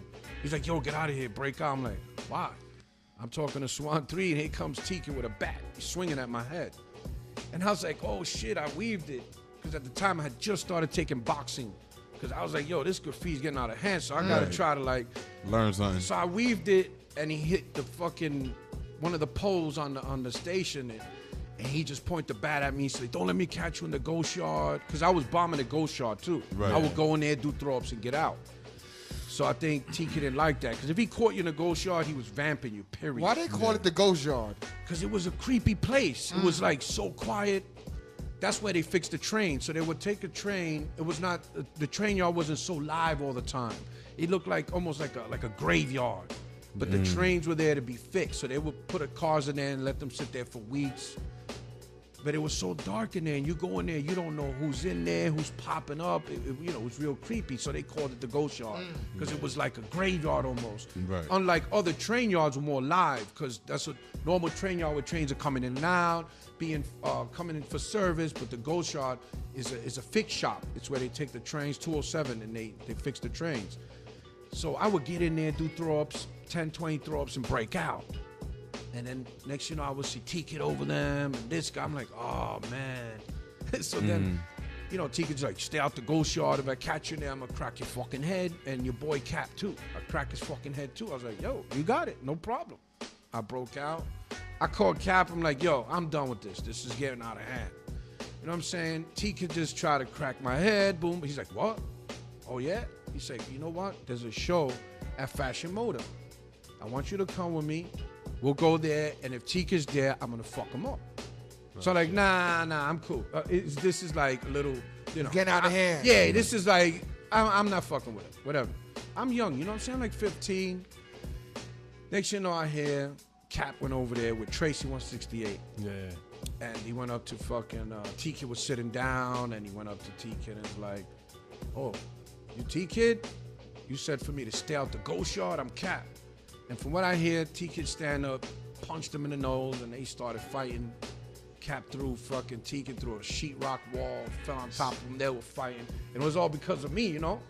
So I felt like Cap calls me. He's like, yo, I fought T-Kid. I fucked him up for you. I'm like, no way. I didn't believe it. I was like, oh, now I got to worry about this dude coming and look for me. Adversary now. Yeah, so he was like, no, we squashed it. Everything's cool. You know, after we drank some beers, we smoked some dust. Everything's peace. I was like, oh, man, this shit is serious. Like, you know, but I still didn't want to rep MPC no more. Even though Cap fought T-Kid because he tried to swing on me, my pieces were still getting dogged. So I still left it. Cap got mad and he started ragging me. And I got into a war with him and the whole MPC crew. At the time, a new crew was coming out of MPC, a new young kids like Elf, Echo. You know, it was a bunch of new guys, Ed, MPC. And then at the time, PJ was released from prison in '85 for some incident he had in art and design. He shot up the place. And so all of a sudden, they all start going over me. Scene, PJ, Cap. I'm like, wow. It was kind of cool in a way because I was young, right? And I was getting up. And to have PJ, Scene, and Cap go over you. Focusing on you. That's big. Yeah. So I took it like, wow, I got war now with these fucking legends. This is crazy. So I just started going at war with them, and they just crushed me hard though. Because they were more ahead of time. You know, they were more, I guess, experienced in wars because they had wars. PJ already had wars Many before. wars. Yeah, PJ was already a fucking war master. You know, he's been having wars for years. How's your relationship with any of these writers now? I mean, we're all grown, man. You know, we're all cool now. You know, dudes are like 50 and over now. Yeah. It's a whole nother level. You know, it's different, but it's cool to lay back and think about those times. You know, the glory days. I hear you. Now, throughout your graph career, is there anything that you would change? Yeah, man. I think about it now. Maybe, I don't know, man. Maybe just being too open. Okay. You know, I learned that I should have been a little more to myself on the low. And because I learned, you know, I looked out for a lot of dudes, you know, and I'm a type of dude, I look out for you, it's all good. You don't owe me anything. I'm not one of these dudes like, oh, I bought you a pizza, you owe me one. Yeah. You know what I'm saying? I'm not like that. I gave you 5 cans, you got to give me 5 cans. Why you didn't hook me up? You'll know I hooked you up. And if you don't hook me, it's fine. But you know, I'm a type of dude I looked out for. Like when I was doing my video Kings Destroy in 2000. I checked them joints out. Them shit just fire back in the days. I did a once everybody knew I was doing a documentary, everybody wanted to get down. Yeah. Everybody's your boy. Everybody got love for you. Oh, Cope, you put me in your video. Blah blah blah. Everybody wants to be down with you. Everybody wants to be KD. Once the video comes out, they get a little shine. That's it. They forget about you. Yeah. Right. They don't know you no more. No more love. That's it. You know. And I'm just like, wow. I feel like people use you. They're opportunists. Yeah. That's all it is. They're There's a lot out opportunists. there. Yeah. we But know, the we know video, about that. I wanted Definitely to know about that. I wanted the video I wanted to give people shine too, because sometimes when you just give your own self shine, it's weird. It's like you damn if you do and you damn if you don't. Definitely. Because if you don't give them shine, Then they'll you're talk foul. shit. Yeah. You know, then you give them shine. They still talking shit. still talk afterwards. shit. I just don't fucking get it. I don't fucking get it. It's just insane. Let me ask you a question. Why do you think you receive like this negative energy from certain people? It's common sense. It's just hate, pure, simple hate. Because you know you have people out there that spread rumors. They're all lies and created by cowards and haters. That's what they are. It's the truth, and it's sad. But in the end of the day, you learn that, you know, hate will never end, man. You know, it's just part of life. Yeah. It's part of life. It's like it's balances love and hate. Now, do you think you get more hate than love? Nah. Nah. Not at all. Nah. Not at all. I get so much love. It's insane. Got you. And in the end of the day, I don't even care no more what people say. Because I know in my heart what's true. Got you. I know I'm the truth. And in the end of the day, as long as my family loves me, I got brothers that back me up. Right. Real brothers. Right. You know, my kids, my grandkids, my immediate family. My girl, you know, these are the people who really love me. Yeah. And that's all that matters. Right. What's the difference between Cope now and Cope of the past? Man, I'm really still the same. I don't know. I'm just a cool dude. Like people meet me and they're like, "Wow, you're cool. You're a good dude." Like I do all this and that. A lot of shit is built on hype too. You know, it's a lot of hype, a lot of rumors. It's just it's do you disgusting. think your man. old reputation interferes with things you do now, or with the reputation that you are having now, that you become over the years, you know, from maturing? But do people still look at you as when you was you know what I'm saying, when you was last running in the street, they still have that image of you? Or is it, you know, like, yo, look, I could look at you now as an adult that you know what I'm saying, you've grown, I've grown. Some matured. people do that. Right. Some real genuine people do that. Okay. Real genuine men do that, not haters. They don't do that. And like my boy Dero, TFA, he said one thing. Who was here? I was talking to him, and he says, you know something, Fernando? If you were still living in the Bronx and Jerome Avenue doing permission walls, everybody would love you. Because when I had all the permission walls, everybody wanted to get down and do walls with me. Exactly. You know, like when I did my book in 2003, Cope 2 True Legend, I gave... Where can the people get that at if they wanted to get that book? It's so they sell it on eBay, man. It's hard. You know, I got probably 100 copies left, but the thing was they made 5,000 copies, hardcover book. You know, full color, 275 full color pages. Wow. And it sold worldwide. And the dude who did the book, he passed away from cancer, my boy Oris from Paris. Oh, okay. You know, I was like, you know, his idol. He wanted to do this book before he passed away. He wanted to do it, and he did the book. It was amazing. And it's kind of insane because he told me, look, Cope, I know you got a lot of friends. You've done so many walls with so many people, but the book's about you. You got to focus on you and your pieces only. Right. I said, nah, I don't want to do that. You know, I did so many walls with people. I want to put the whole walls in. He's like, you could put some in, but focus on you. And I didn't do it because once people knew I was doing a book, that was the other thing. Oh, you putting my piece in it? Oh, I hope my wall comes out. I'm like, I got you. Crazy. I got you. Don't worry. I put everybody and their grandmother in the book. You know what I'm saying? When the book dropped, you could feel the hate. It's insane. You can hear the talking.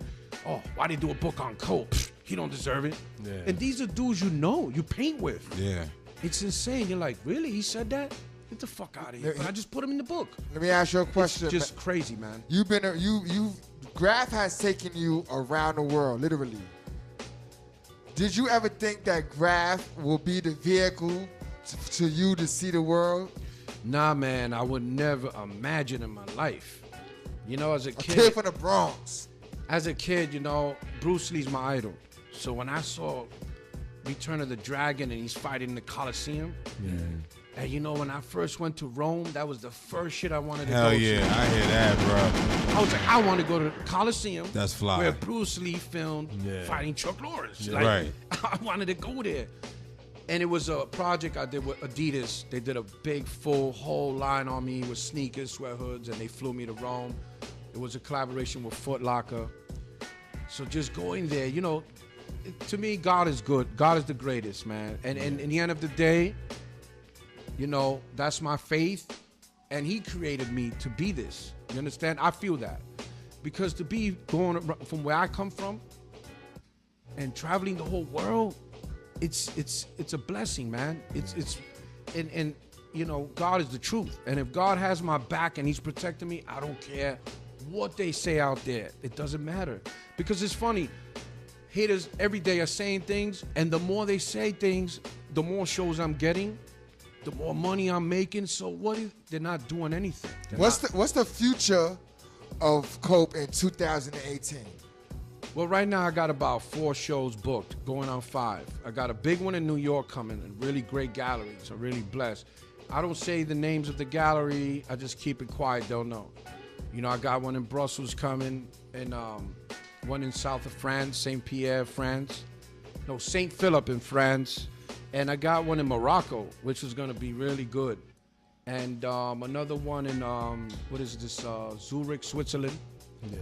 I already got shows working to 2019. Woo! You know, I'm trying to catch up to my man Cause. You know, I got to give it to Cause. Yeah, Cause is big. You know, I used to paint with Cause in 95, 94.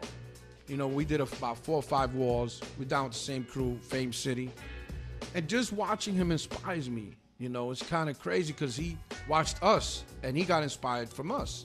So now I'm watching him, how he just is just nasty, like just taking over the art world. It's, you know, just watching his direction is amazing. And I take that into, you know, inspiration and I use it. You know, I'm not a hater. I'm not going to hate on him or hate on anyone.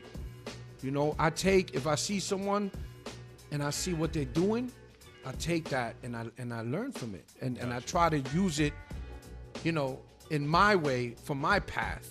And that's the best way to do it. Yeah. Any last words to our audience and everybody that's listening right now? Man, just, you know, just do you, man. You know, who cares what anybody says? You know, social media is not real. That's not real life, man. You know, you could promote yourself with it. But at the end of the day, if you're going to go on social media and you're a grown-ass man and you're going to listen to lies and rumors, then you got a lot of growing up to do. Yeah. You know, get a life, man, you know. And that's basically it, man. You know, stay real to yourself. Don't hate on no one. Do you. And I'm sure everything will come in, you know. Keep it real to yourself. Respect others. And that's what it boils down to, you know. I'm here to stay, man. You know, God has created me. And I ain't gonna stop to my last breath. Any shout outs you want to give? Man, my whole crew, man, my whole family, and my brother Glenn, man. You know, I want to give, you know, I went to see him today in the hospital. You know, he had a open heart surgery. Shout out to Glenn. And then he had a stroke. So I want to dedicate this to my brother Glenn. Shout out to Glenn. You know, I hope he recovers. I'm sure he will, man. God is good. He looks good, man. I'm really surprised. He looks good. Vandal. That's positive. And to all my real brothers out there, you know who you are, man. Thanks for the support. You know, thanks for the Vandal Hour for the support. We thank you for coming to our show, man. All the people who support me on Instagram, I love you all. Thank you. Haters, I don't know, man. You guys got to get a life, man. Because I ain't going nowhere, man, until God says, and that's that. Yo, we're glad that you was sitting with us conversating about this thing called Graph, man. It was a pleasure building with you, man. We will be working with you in 2018, guaranteed. All love, man. Guaranteed. All love. Bronx is in the motherfucking building. Yo, BTC, man. Yo, we're gonna take a music break with DJ Swift. We got Sunez along, kind of late. It's still gonna be his whole segment. You know, I run DTF management-wise, so I'm here. Sunez is gonna get on, do what he do. He got Lifelong in the building. That's who it is. Liggy Long. Liggity Long in the motherfucking building. So shout out to Cope, KD, Cope 2, KD for doing the show. We're gonna take this quick music break with DJ Swift, and when we come back, Sunez Allah is in the motherfucking building. Aye! Vandal.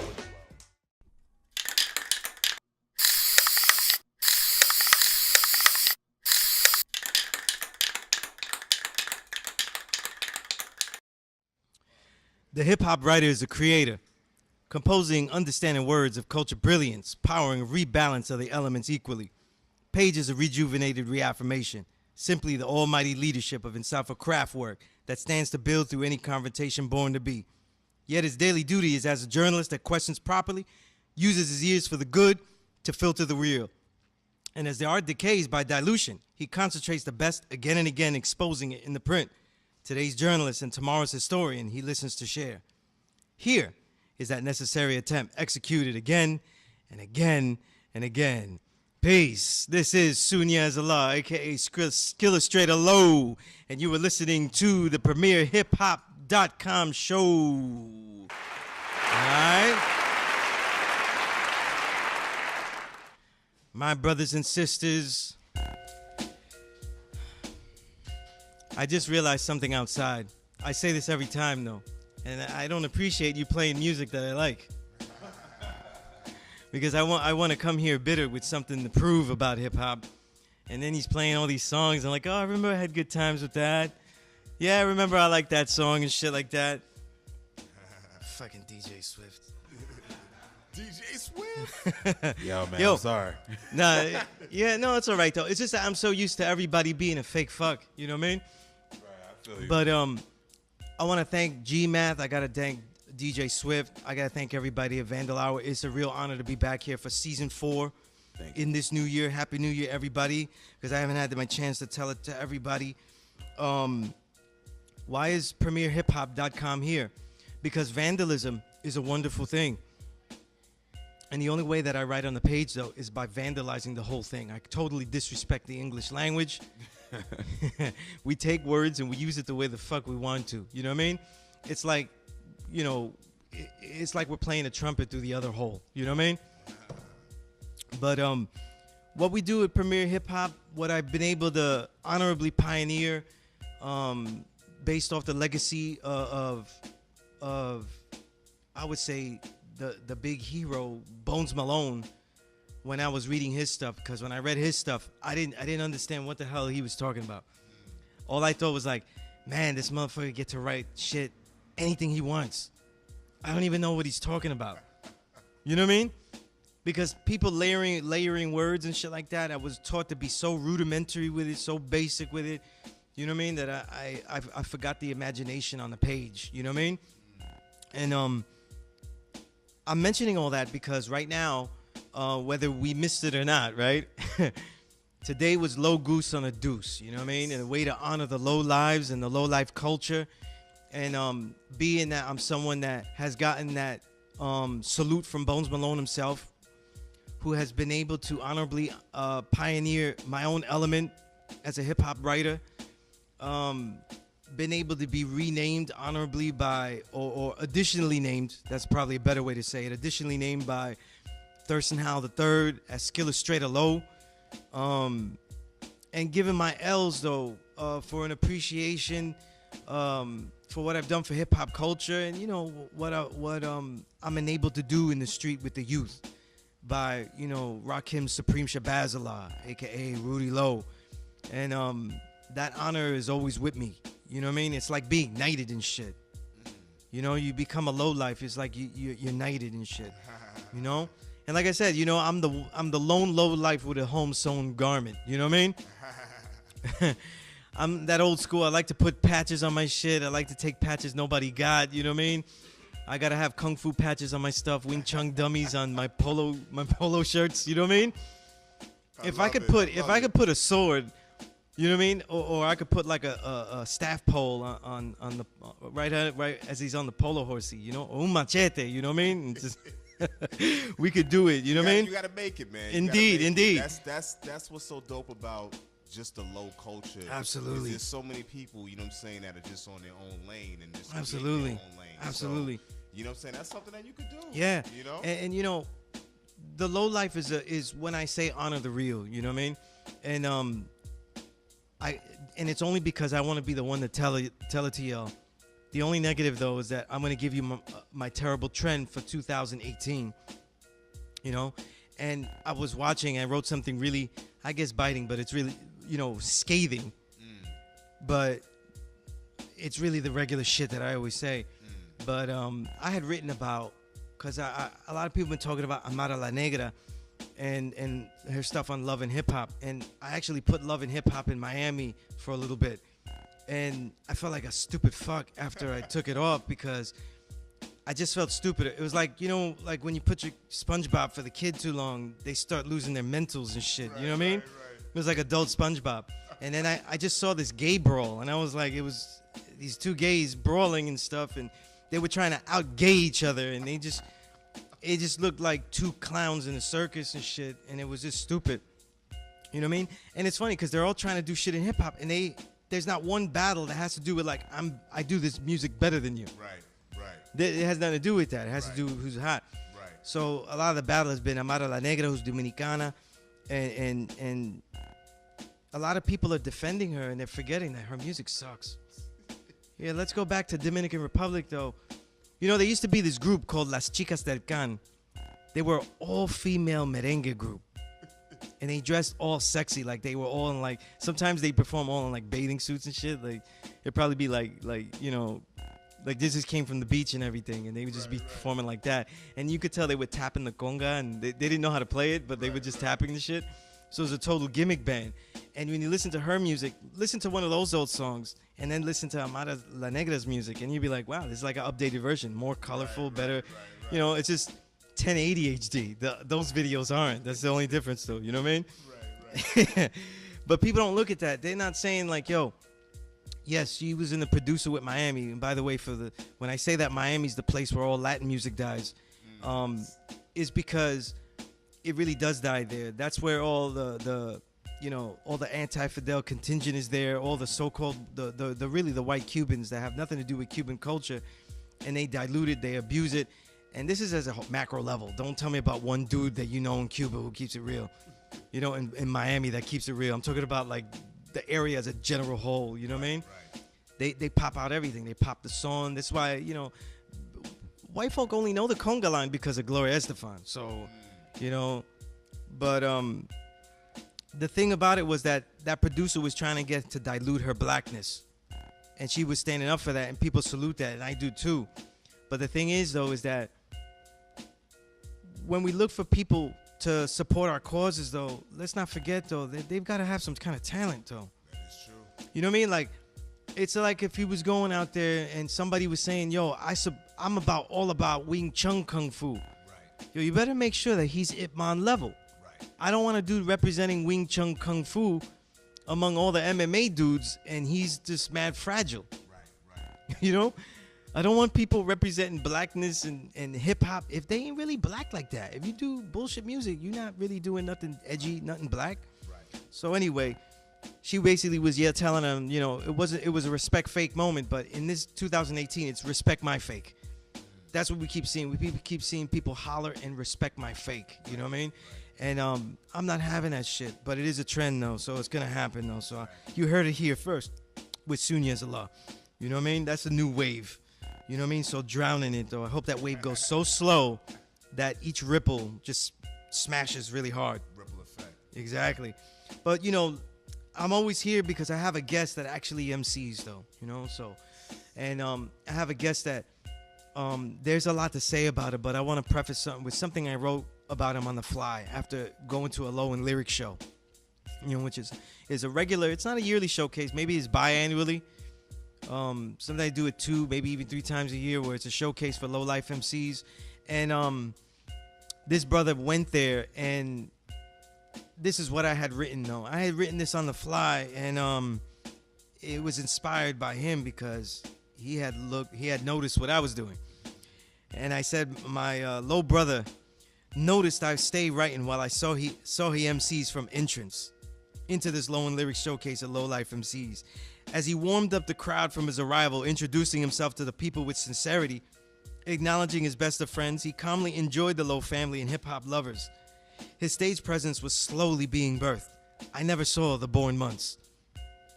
Casually seated on the stage bench, he explained why the low-life greats earned their due, and how the earlier performers reveal a continuing legacy. Then he stood, and he entered us into chants. Then back and forth we swayed, and I resisted. I'm studying a technique. How dare I enjoy all this shit? He rocked songs loud, and I realized he could have whispered his verses with the lowest volume on his back breakbeats. We all would have listened. This was some page in the MC manual of the real, a stylistically voiced, perfectly enunciated, grooved cadence, articulated warmth for daytime breaking or nighttime breakaways. These books, if you read them, are like reading Bruce Lee's Jeet Kune Do. Pics. Seeing the pics and imagining you can enter the dragon furiously by posing the stances. I crumbled up the other secrets and enjoyed his Bat Out of the Cave LP another time. And damn those master controllers, damn. But salute my guests lifelong. Respect, man. That's poetry right there, man. There's no one that does it like this, man. No one that does man, it like my you, brother man. lifelong, there were some things that I expunged on. I want to expose more, and I want to espouse more. And every time I see you go in someplace, like whether it was Supreme Sniper's show, right. whether it was, whether when you go on stage, every time you do something, it's almost like you're an ambassador. Like, you know what I mean? Hello, I'm United Nations. I'm the man that represents hip-hop culture. Please acknowledge what you have just seen right here. This is excellence, though. Please understand what this man has done. And then you have, like, everybody's experiences and shit like that. I feel like you could take random strangers in hip-hop and just see what they've done. Like, look what you've done for hip-hop. And it happens all the time, and I love that. And when you juxtapose that with Bat Out of the Cave, though, which is, I was telling I was telling you lifelong off air that it's a slow burner.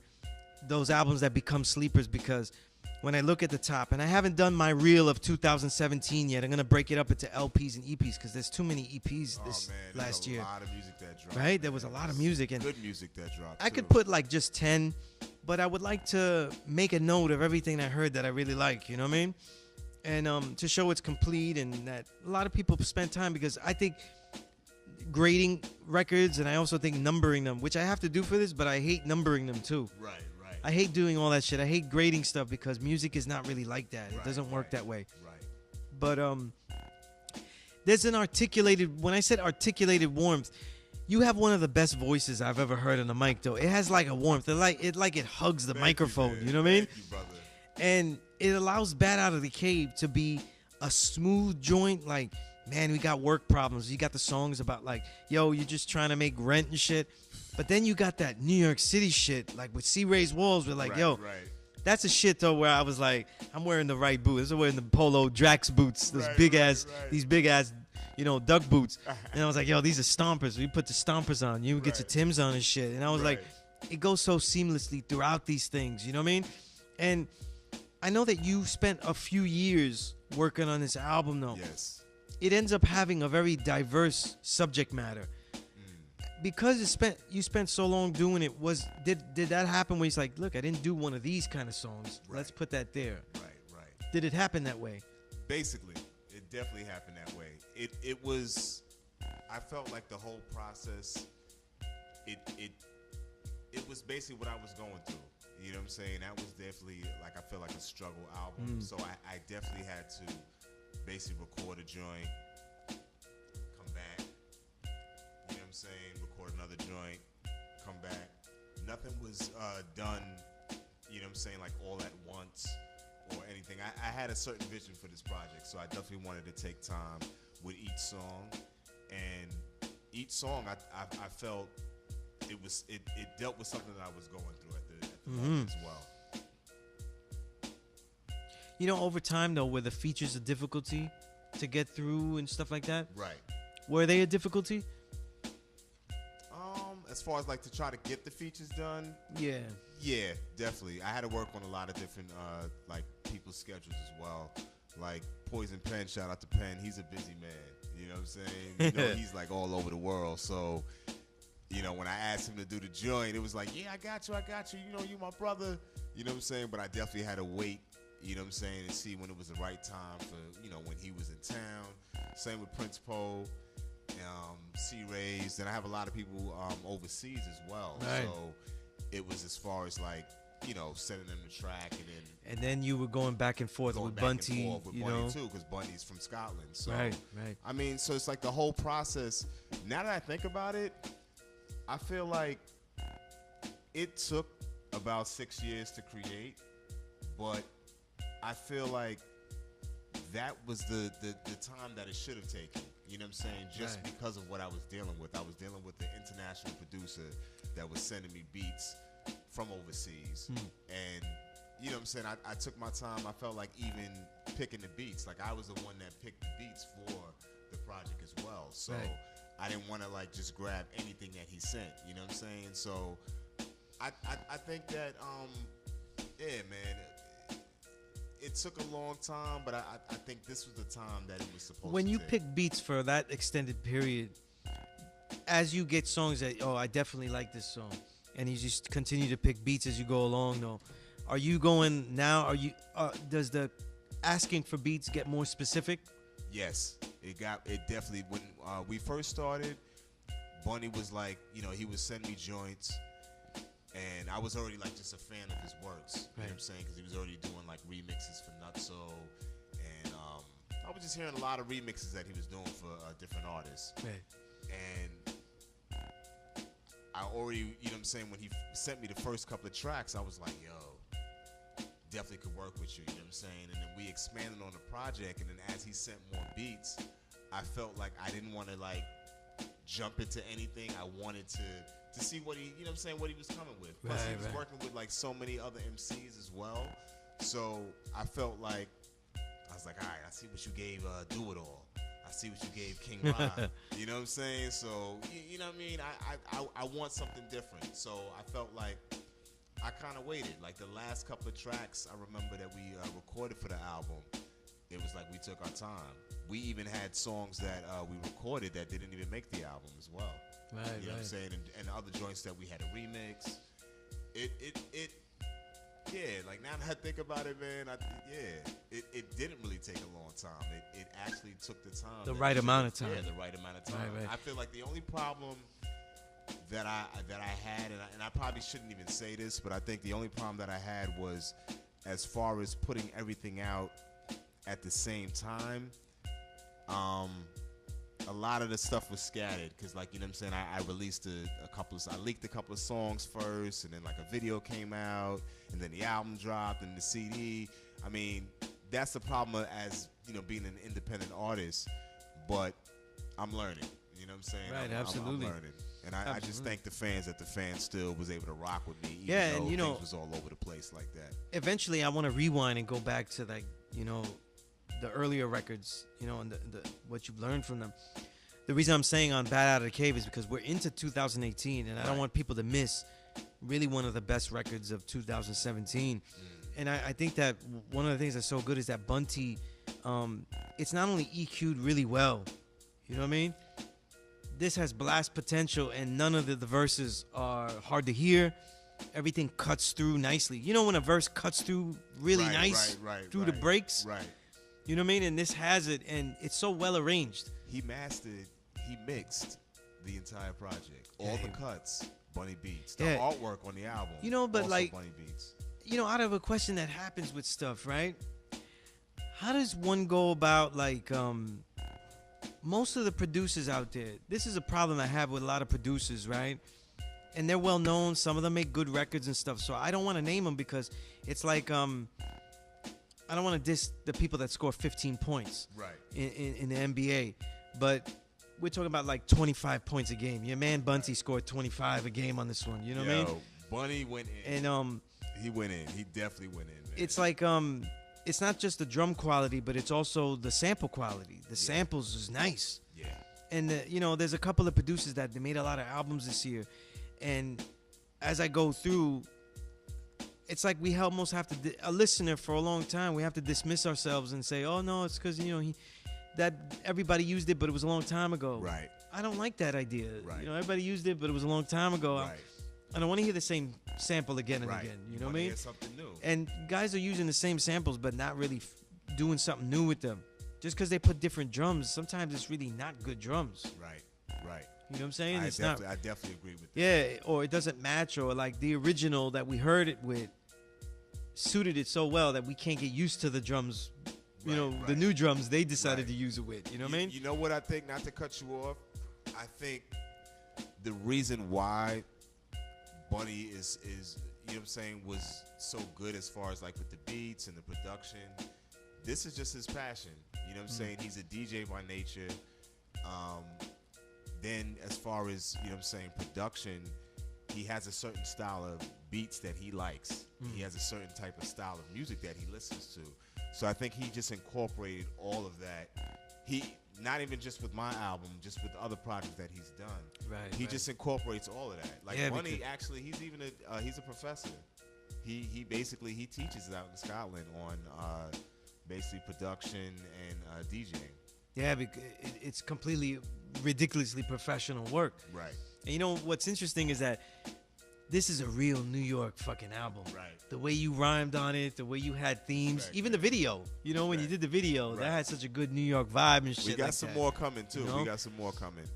Yeah, it's just a stellar work though, and I want, you know, the listeners out there, really check it out though. It's on the Bandcamp. You can check them out for yourself.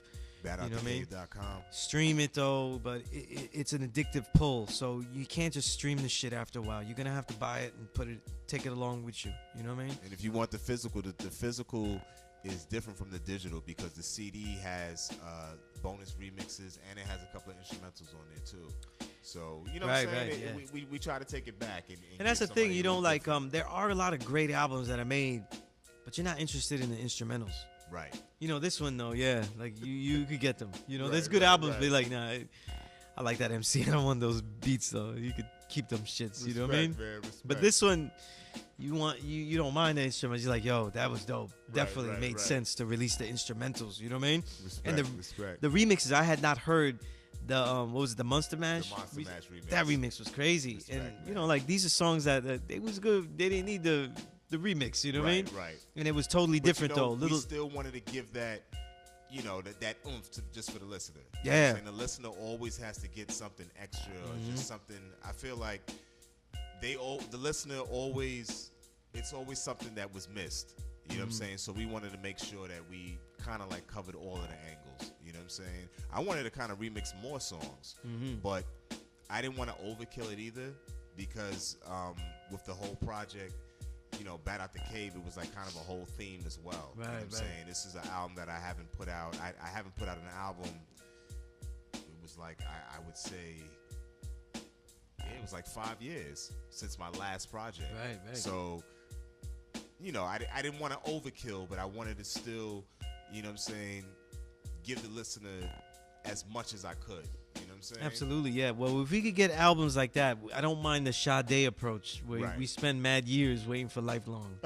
You know what I mean? If you're gonna do it like the that. next one I hope is not going to take as Right. long, but I mean, just the whole independent artist, that whole vibe is hard, especially Well, when you you know, don't have like a label backing you as well. That's another you thing. know? When actually you have more freedom, you could do what you want. Right. But it's also now, and you know, here's the thing that's interesting, and you talk about it because there's so many topics on the album. You said it was like a struggle album. It definitely plays like that with me because I'm Right. relating to it, and it's like, yo, it's theme music. Right. But the thing is, though, is that to make this, you gotta go through struggle. So you're actually in the struggle, making a struggle record, and so you're doing the 9 to 5. You're dealing with fucking, you know, devils at work and terrible co-workers, all that kind of shit. You know, you're dealing with mass transit bullshit, whatever it is that you deal with. And that's the interesting thing is like to make it hip hop when you're already a grown man. Right. You know what I'm saying? It has totally different issues that are perfect for hip hop, but are more difficult to put into hip hop. Right. Right. You know, because you don't have the freedom of being like a young teenager where you could just spit any time the problems you're dealing with. Right. Right. You know what I mean? Right. And then how does that balance work? You know, like, and look, does it get frustrating? It's like, yo, this is too many issues and shit. I don't want to make this music. Like, how does one stay inspired to throw all this, what would be like negativity? Oh man. Wow, that's a great question, and it's. I feel like it's kind of like what I went through with this album because it was times when I didn't want to do it. You know what I'm saying? Because sometimes life kind of gets in the way of just the art sometimes. You know what I'm saying? When you got to pay those bills or if you just got fired from a job or you know what I'm saying, you going through like a relationship issue, you know what I'm saying, with your girl or something like that, or you know what I'm saying, you going through a family issue or something like that. All of that kind of like goes into play. So I think what I did was I felt and I found inspiration through the pain and through the struggle. And I felt like that's what kind of helped me write a lot of the songs as well. You know what I'm saying? Like I got a song on the album called Brownstone and Bunnyville, which, you know what I'm saying, kind of like played on the gentrification and, you know what I'm saying, how rent is just like mad high in New York. Yeah. You know what I'm saying? And I felt like I wanted to touch a song like that, but I didn't want it to be too cliche and too boring where it would be like, oh, I'm just like 3 verses of. So I said, you know, let me do kind of like a story, do it kind of like funny a little, you know, a little bit, but at the same time, real where it can be relatable to what we're going through in New York. You know what I'm saying? Like as you said, it's the New York album. I felt like this was definitely, I feel like my kind of like my painted picture of the landscape of what's going on. Absolutely, right now in yeah. New York. And this shit plays so good in this fucked up weather. Definitely. It plays It's cold. It's so cold. good. It's You know what I cold. mean? Like, it's cold. You know what I mean? And I didn't need this fucking weather to play this shit. I'm just saying, like, you know, if you Right. fucked up like that. Right. You know what I mean? And this is another thing, right? We go back, Lifelong, you know, let's give a quick background about Lifelong, right? Lifelong is an MC from Queens, right? Yes. And I want to ask you certain parts of that history, though, you know what I mean? Okay. So the listener knows and everything like that, because it's really intriguing history. And like I said, I went through, as a journalist, I went through a lot of non-starters. That's a good way to put it. A lot of places that non-start what I was trying to do with this element. You know what I mean? Right. And what really suffered, and this is probably why I call it the Dark Ages. You can't call the 2000s the Dark Ages if it wasn't that for you. Right. You know what I mean? So that's why I call it that. And it was that for journalism. 2000 magazines were, as thick as Vogue magazine, huge, filled with ads though. But the music was all bullshit, and I could see everybody that they were pumping was weak. Yep. And the underground didn't get promoted though. I think I liken it to there were 3 individuals. I'm trying to remember the 3 of them. Yeah, the 3 individuals that should have been not just popular, but mega pop stars, right? And they were in '99. They were Mos Def, right? 98, 99, Mos Def, Lauryn Hill, and Big Pun. They made records. They had huge success, but they were supposed to launch so many careers for everything else in the underground. After them, not only did those careers get cut short for whatever reason, right? Because a lot of people think that these careers got short because Lauren's crazy, Pun died. Mos Def didn't want to do acting, but a lot of people don't know how much the industry had affected the lifestyle decisions that each of the 3 of them made, because it makes it hard to make a record in that industry as well. You know what I mean? Yeah. And look at the time too that we were going through, like around exactly, yeah, 98, 99. We were like just right on the brink of just everything, just the chaos that happened in 2001. Exactly. A lot of things were just coming to light around that time. If you listen to the music, look at the music around that time. It was just now, 98, 99 was when it was making the transition into the shiny suit, the flashy era. You know what I'm saying? So and production was really faltering. Like hardcore beats was so trebly. Oh man. Right? They were so filled with treble. They had no real thick bass. Definitely. They didn't have if Premiere is the typical beat that we could use, they didn't have that cohesion like that. They were deliberate. We spent a long time mastering music without instruments. Right. And then when we finally master it, we get people that don't know how to use any of the fucking new instruments, which is the tech. Right. And you could tell, it was just sounded cheap. You know what I mean? And all of that affected the music and shit. And it also affected the writing, because we couldn't, the media, we couldn't write about the dope niggas. You know what I mean? Yeah. We could only write about who they would tell us, though. And I often would quit. And, artists like the whole Stronghold clique, whether it was from, you, C-Ray's Walls, Poison Pen, I couldn't write about any of these people.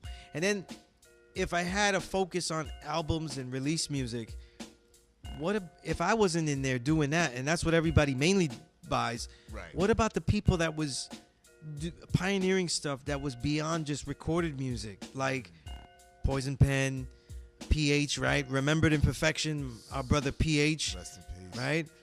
And because these are pioneers of that battle movement that everybody's talking about. Without them, this shit doesn't exist. This shit doesn't make you any paper. Yeah, I remember when the battle movement first sparked. You know what I'm saying?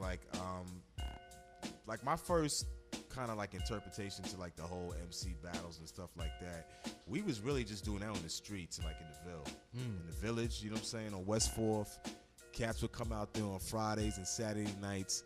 Everybody from different boroughs would come out just to meet in the Ville to rhyme, and that's where the battles started, because somebody would get cut off in the cipher.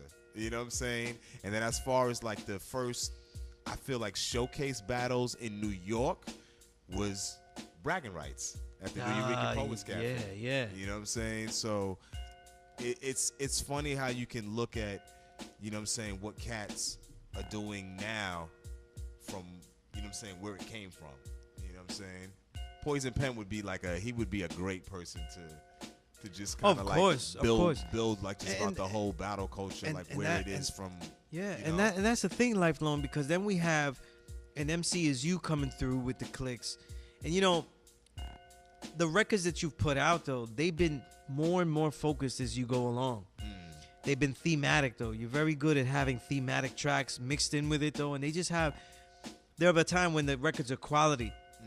You know what I mean? And there's a small, rare mix Respect, of man. brothers Thank you. like that were making music like that, and didn't get any shine, didn't get anything. I could barely find anything ever written about you. You know what I'm learning? I'm learning more and more that someone told me a long time ago, and I don't even remember who told me this, but whoever told me this, they're a very smart person. You know what I'm saying?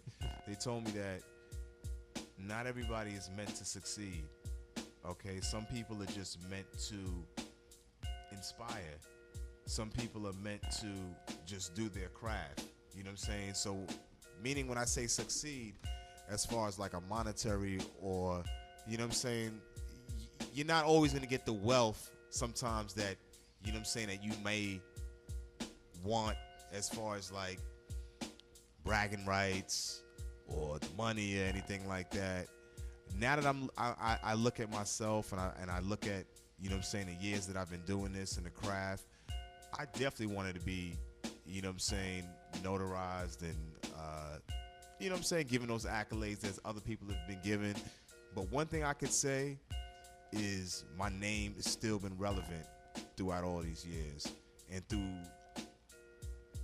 I don't care, through anything, that's all, you know what I'm saying, that's all that I would want. You know what I'm saying, that's all that I need. It's just like basically my name just to continue just to thrive throughout this. You know what I'm saying? Just like this show, the Vandal Hour, you know what I'm saying?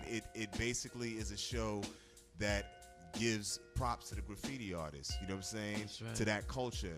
I feel like as far as in the MC culture, I'm like the graffiti artist just trying to keep my name up. You know what I'm saying? I see that, yeah. So I don't care about all the fame. I don't need to be like the next T-shirt design or anything like that. As long as you see my name up, and that's how I am. As long as you see my name up there every year, I'm gonna be in somebody's playlist. That's good enough for me. You know, and let's talk about the actual emceeing, right? Because I said this in the intro that I had read about your voice, about the way that you rhyme, but when you talk about the way that you rhyme, though, right? And I noticed some other, especially like Longevity, right? The 1.5 and other records too. Taking it back. I like that. There's a way that you rhyme, and it's funny. It's very common among Stronghold, right? It's a little bit more wild with Poison. It goes a little bit more astray, definitely with C Rays, because C Rays goes astray with everything. Right. He does everything in the most abstract way. But there's a way that you rhyme that it often doesn't. It's not that it doesn't care for, but it also it's like it doesn't have to worry about making sure that you're always with the bar. Right.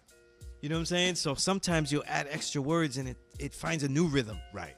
You know what I'm saying? Like, how do you do that? Like, when you write, when you're working on these projects and stuff like that, how did you learn the MC? Like, what were you studying though? When I first started, I used to just write, and I never had any bar structure, and everything was off beat. So when I started learning how to basically like write bars, I said, you know what? I'm gonna kind of try to keep that same offbeat and off rhythm style, but what I'm gonna do is I'm gonna make myself as like another instrument to the beat. So that's why if you notice, like every track that I rhyme over, I never sound the same, because I try to basically just be another element on the beat. So it's like, say if I'm writing to this beat right here, I'm gonna try to like do a pattern that would like basically match the beat. You know what I'm saying? So I just try to do that on every beat. You know what I'm saying? On every beat, I'm gonna just give you something different. And it's just like kind of my style. It's just my signature. It's just like I try to fit in as many words as I can. You know what I'm saying? But still kind of like end on time. You know? So it's like an offbeat, on-beat kind of style, but I don't know, man. It's I think really it's just me being like a freestyle artist. Like that's how Stronghold, like, you know what I'm saying, before like we started writing with the pen, we were just out there on the streets rhyming, freestyling to the break of dawn. So when we got into the lab and started like creating these records, it was like, all right, now we got to structure these songs. So I felt like I had to find a way to still bring what I was doing on the streets to the record. So I just do that with every beat, you know what I'm saying? Every beat that I get, I'm always gonna sound different on the next track. Right, you know right. I'm never gonna sound And the same. this style also has to do with contrasting the MC before you, because often when you come after a guy, Right, you often have a different cadence than the guy that was before you. right, So even if like, because there's some songs where you come in on the real, you don't come in low. You coming in when the beat is real high. right, And yet the cadence is so different. Right. They were like, oh, Lifelong's on it now. right. You know what right, I mean? Right. And it's like, you know, for the listener, these are things that like, I know they're doing it on purpose though. Like, Right. you know, when you know, sometimes when you hear a good MC, don't think that you like, oh, it just happened though. You got lucky with that beat. You know what I mean? Right, He right, didn't get right. fucking lucky. He knows what he's doing with that shit. Like, they really are really mastering, because for me, I see it being done better with the records you're going. That's why I'm so big on Bat Out the Cave, because I see like it's reached another peak. You know what I mean? Right, right. It's like, you know, it seems even more effortless, you know, because you don't really have a stressed voice. You never seem stressed. Like, you could be like, I'll kill you and shoot you. It always sounds like, yeah, you know, he's going to do it. He's going to do it. Right. It sounds smooth. Like, you know, it's so smooth, you know what I mean? Right, Whereas when C-Ray's raps, it's all like, I'm going to shoot you. And he's like, right, it comes right. high, low, and then it's always fluctuating greatly, but your inflections are they're a little bit more subtle, but your voice is so much more distinct. Right. You know, it's very distinct. I can't find other MCs. Like, if I forgot the name of it though, but also the compilation you had where like you had tons of different MCs. Oh, the cuts and collabs. Yeah, and Right. you know, when we go through it, it's so easy to find you on there. Right, Like, right. you know, and, I mean, that was something too. Like, I felt like being that there's so many MCs out there, and in New York, I had to just my style, my flow, everything just had to be kind of different. You know what I'm saying? Because sometimes, I mean, you know, you listen to a lot of MCs and you get caught up and you're like, oh, this one sounds like this, and I don't want to sound like anybody really. You know, or if I do sound like somebody, I want people to have a bunch of people that like I may remind them of. You know what I'm saying? Right. Except for like, you know what I'm saying? Maybe just like kind of like one person, like, oh, this dude kind of sounds like Nas, or this dude sounds like Rakim, or you know what I'm saying? Like, I just tried to do something just so different and just, you know what I'm saying, next level. right. Yeah. Exactly. You know, and there's some, you know, briefly, because, you know, I hate on usually everybody that does shit. You know, unless I know you and look out for you, everybody that writes in this hip hop shit is whack. I'm the best. You know what I mean? I think so, with man. with every Trumpian emphasis on that. I'm the best. There's no one better, right? I think so, man. I had to put the fingers like Trump, just so he repeated like that, you know. But the thing is this, right? When we talk about like all this media, we talk like, yo, there's a million fucking podcasts, there's all this shit like that, right? I gotta say this though, one of the greatest places for hip hop, and if you want to love the music again, when you're in it though, and you're really doing it sincere, if you take a trip to TME, the TME studio, Oh man. it just makes you feel like, yo, I It's forgot like I love here. this It's- stuff. it's like here. It's like a regular home. It's really nice. You know what I mean? So like, I wouldn't mind living here. It's pretty nice. I kick everybody out and I just keep all the music, right? But it's also really the home where Gorilla Grooves Radio is, and Gorilla Grooves Radio is also where you do it. And it's like, it's more proof to the listener right now. I'm trying to Right. prove to you that, you know, when I say that Lifelong is an ambassador, it really fucking is because man. he Respect, really does. Respect, man. There's such a love for all the music, and then working with Gorilla Grooves Radio. I mean, these guys are real, like, they're people that I respect. You know what I mean? Because as I go into it though, and I get back into it, because I did radio all the way back in the '90s, and then now this decade I've gotten back into it. Me too. I don't. You know? Do you remember 105.9 back in the days? Of course, yeah, Remember that radio show, The Graveyard Shift? yeah. I was a part of that. That's what's up. That was my first crew. Oh, that's You know real what I'm saying? peace. So Yeah, it's just yeah. so just like building on what you're saying, I'm just cut from that cloth. I'm cut from that cloth where we're from that cloth where we used to, you know what I'm saying, a cloth where we help each other. You know what I'm saying? And if you're part of a movement, you know what I'm saying, you're part of that movement, and you want to make sure that everybody is on. You know what I'm saying? And I feel like that's just the type of vibe that I'm on. You know, to conclude this build, I say all this because Lifelong is a man, you know, who exemplifies what low life is about.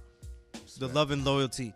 You know, I didn't have a chance to write everything I wanted to. I could give a whole bunch of excuses, but fuck that, right?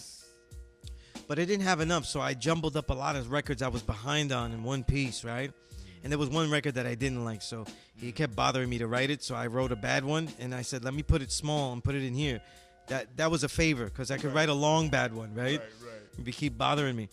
But I put I put Bad Out of the Cave, and I was just, let me just throw that in there. And I was like, when I wrote it, I was like, yeah, this is so much better than what I fucking wrote about. But what happened was what the little that I wrote about it, which I thought was decent enough, put it out there. I tagged Lifelong in the Instagram. And from that point on, though, he put everybody on to the way I was writing. So much so that I was able to do a panel discussion because of him. You know what I mean? And, you know, just because niggas know that, oh, shit, this nigga's nice. You know what I mean? Yeah, there's more to come, too, brother. And that's love and loyalty. You know what I mean? Not only love and loyalty for your brother, but, you know, he has a love for what he was doing. Because he knows he's nice. So he's comfortable in being dope. That he wasn't like, nah, fuck that nigga. You know what I mean? It's just New York. It's the cloth that we're cut from. I mean, I'm a golden era cat, man. I'm one of those brothers that I've been around, man, since the, you know what I mean, the early 90s. I was there, man. Them clubs, Home Base, the Palladium, you know what I'm saying? Absolutely. The Muse, Absolutely. You know what I'm saying? All them sessions on West 4th, Lyricist Lounge. Absolutely, I've been around for a minute, this man survived the dark ages into this, what I call the invisible renaissance, because I'm trying to make him visible, but there's a lot to do for that. So, you know, not only listen to Vandal Hour, not only listen to when we do our podcast as Classic Storm Radio, but you do yourself a favor when you listen to Gorilla Grooves Radio. There's so much good radio out now. It's like, it really is like the golden era. We do have a golden era of great media if you actually go listen to it, because there's so much music and they put so many people on, and they're really a joy to listen to. It's kind of like remember the whole 88hiphop.com phase and Stretch and Barbito, and then you had Martin Moore and Mr. Mayhem. We got so many radio stations, like there's you said, a lot of good like stuff, that. And I feel like everybody's connected too. No one's trying Absolutely, to like. I don't feel like a cutthroat kind of vibe, or, you know what I'm saying, everybody's like working with each other. Like, we've had so many radio shows up at our show, you know what I'm saying, and we've been to so many other radio shows as well. Yeah, like, there's a camaraderie to it, though. Nice and community, that's what's up, nice because community. all these brothers doing it are nice, so they're not looking to make other people look whack to elevate their skill level. Exactly. And, you know, with that note, before you get into 2018 and you spend your money on whatever these love and hip hop people are releasing and really fuck up your money, go get Bad Out the Cave, get the instrumentals. He's got the Bandcamp. What's the Bandcamp exactly? The Bandcamp is badouttthecave.com. You know what I'm saying? You get the digital. I'm also on Spotify. I'm on Apple Music. I'm on iTunes. Or you get the CD right here. You know what I'm saying? Absolutely. It's my last copy. I got to give it to the guard. Oh, right that's here. peace, you know man. what I'm saying? That's the guard right Absolutely, there. I appreciate that. But yeah, cop that, please. You know what I'm saying? You can get it directly from me. Hit me in the DM here on Instagram. Hit me on Facebook. And what's the Instagram? The Instagram is Liggy Long. Right, you know what I'm saying? LIGGYLONG. LIGGYLONG. That's so right. Just that's hit right. me up, man. I'm on a vibe. If you're in New York or you're in the tri-state area, I'll hop on the train and just meet you somewhere with the CD. You know what I'm saying? You know what I mean? And all that. Or you could just see me at a show too. I'm everywhere. That's definitely dope. And, you know, just to leave the listener, if you could throw a bar or two at us. Oh, of course. And we get out of here. We rocking over this, the Helter Skelter. We doing Helter Skelter beat? Okay. Check it. Yeah. Yo, I'm sorry if I'm messing up the IG Live. It's Lifelong, flipping them styles. Surprise, it's me. I'm here Flipping them flows, I cut the wind sorta like a spear. I'm up inside of the air or inside of your ear canal, spitting them vocals, and you be like, oh, why? Or should I say the style is that fly, sorta like aeronomics. My verse is ill, peep the tropics that I was burning outside. Lyrically, I let you flow, peep the landslide. What? The style is crazy when I be rocking. It's all freestyle directly off the mind. It's no written.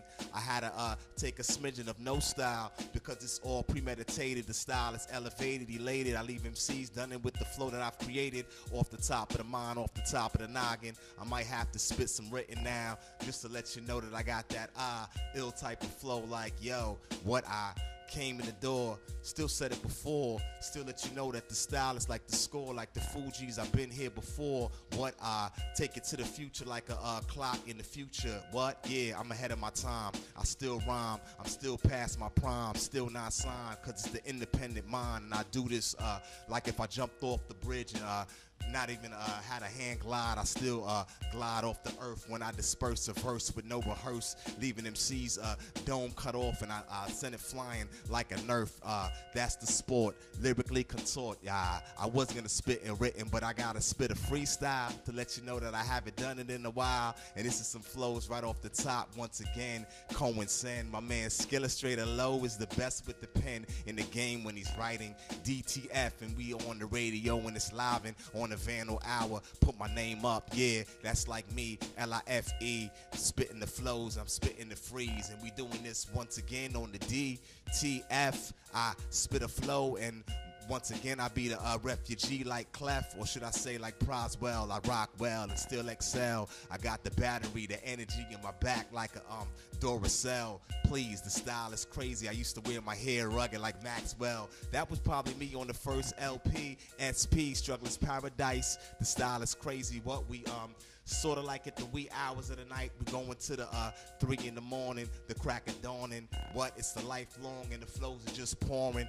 off the top of the dome. I cut the locks, but I still rock spots and leave MCs done in the transform into a cycle one form like a GoBot. Or should I say what? I'm past my prime like Optimus, smack MCs with a million tentacles like an octopus. Yo, too many MCs are signing puss. Oh, they need to stop it. I still rock it. Yeah, we doing this once again. Big up to my man Sunez, yo, who spit the phlegm with the pen once again, and we doing this again on the Vandal hour. Yeah, it's L-I-F-E. I still burn the sour. Yeah, I still burn the all types of kush. What? Leaving MCs done in when I push the button. I'm not Trump. I still make MCs done in. Yo, I'm tired of these companies that be bugging. What? Like H&M talking about like our kids are monkeys. Please, you gotta stop that. I'm not buying y'all clothes no more. Yeah, you see me once again. L-I-F-E, tell a friend to cop that out the cave. Nice, nice. And on that note, fuck HM. Salute lifelong. Just having fun, freestyling with That's it. You know what I'm saying? Cats don't freestyle no more. That's man. right. Thank you again. Lifelong, man. Salute my little brother. Man, respect, all right. Respect, man. And I gotta thank again everybody at the Vandal Hour. Peace. Big up my Chief Squad, Stronghold, Auxiliary Arms. You know what I'm saying? Writers Guild, Lower Velocity, where you at? Big up Yazid. Word. Vandal Hour.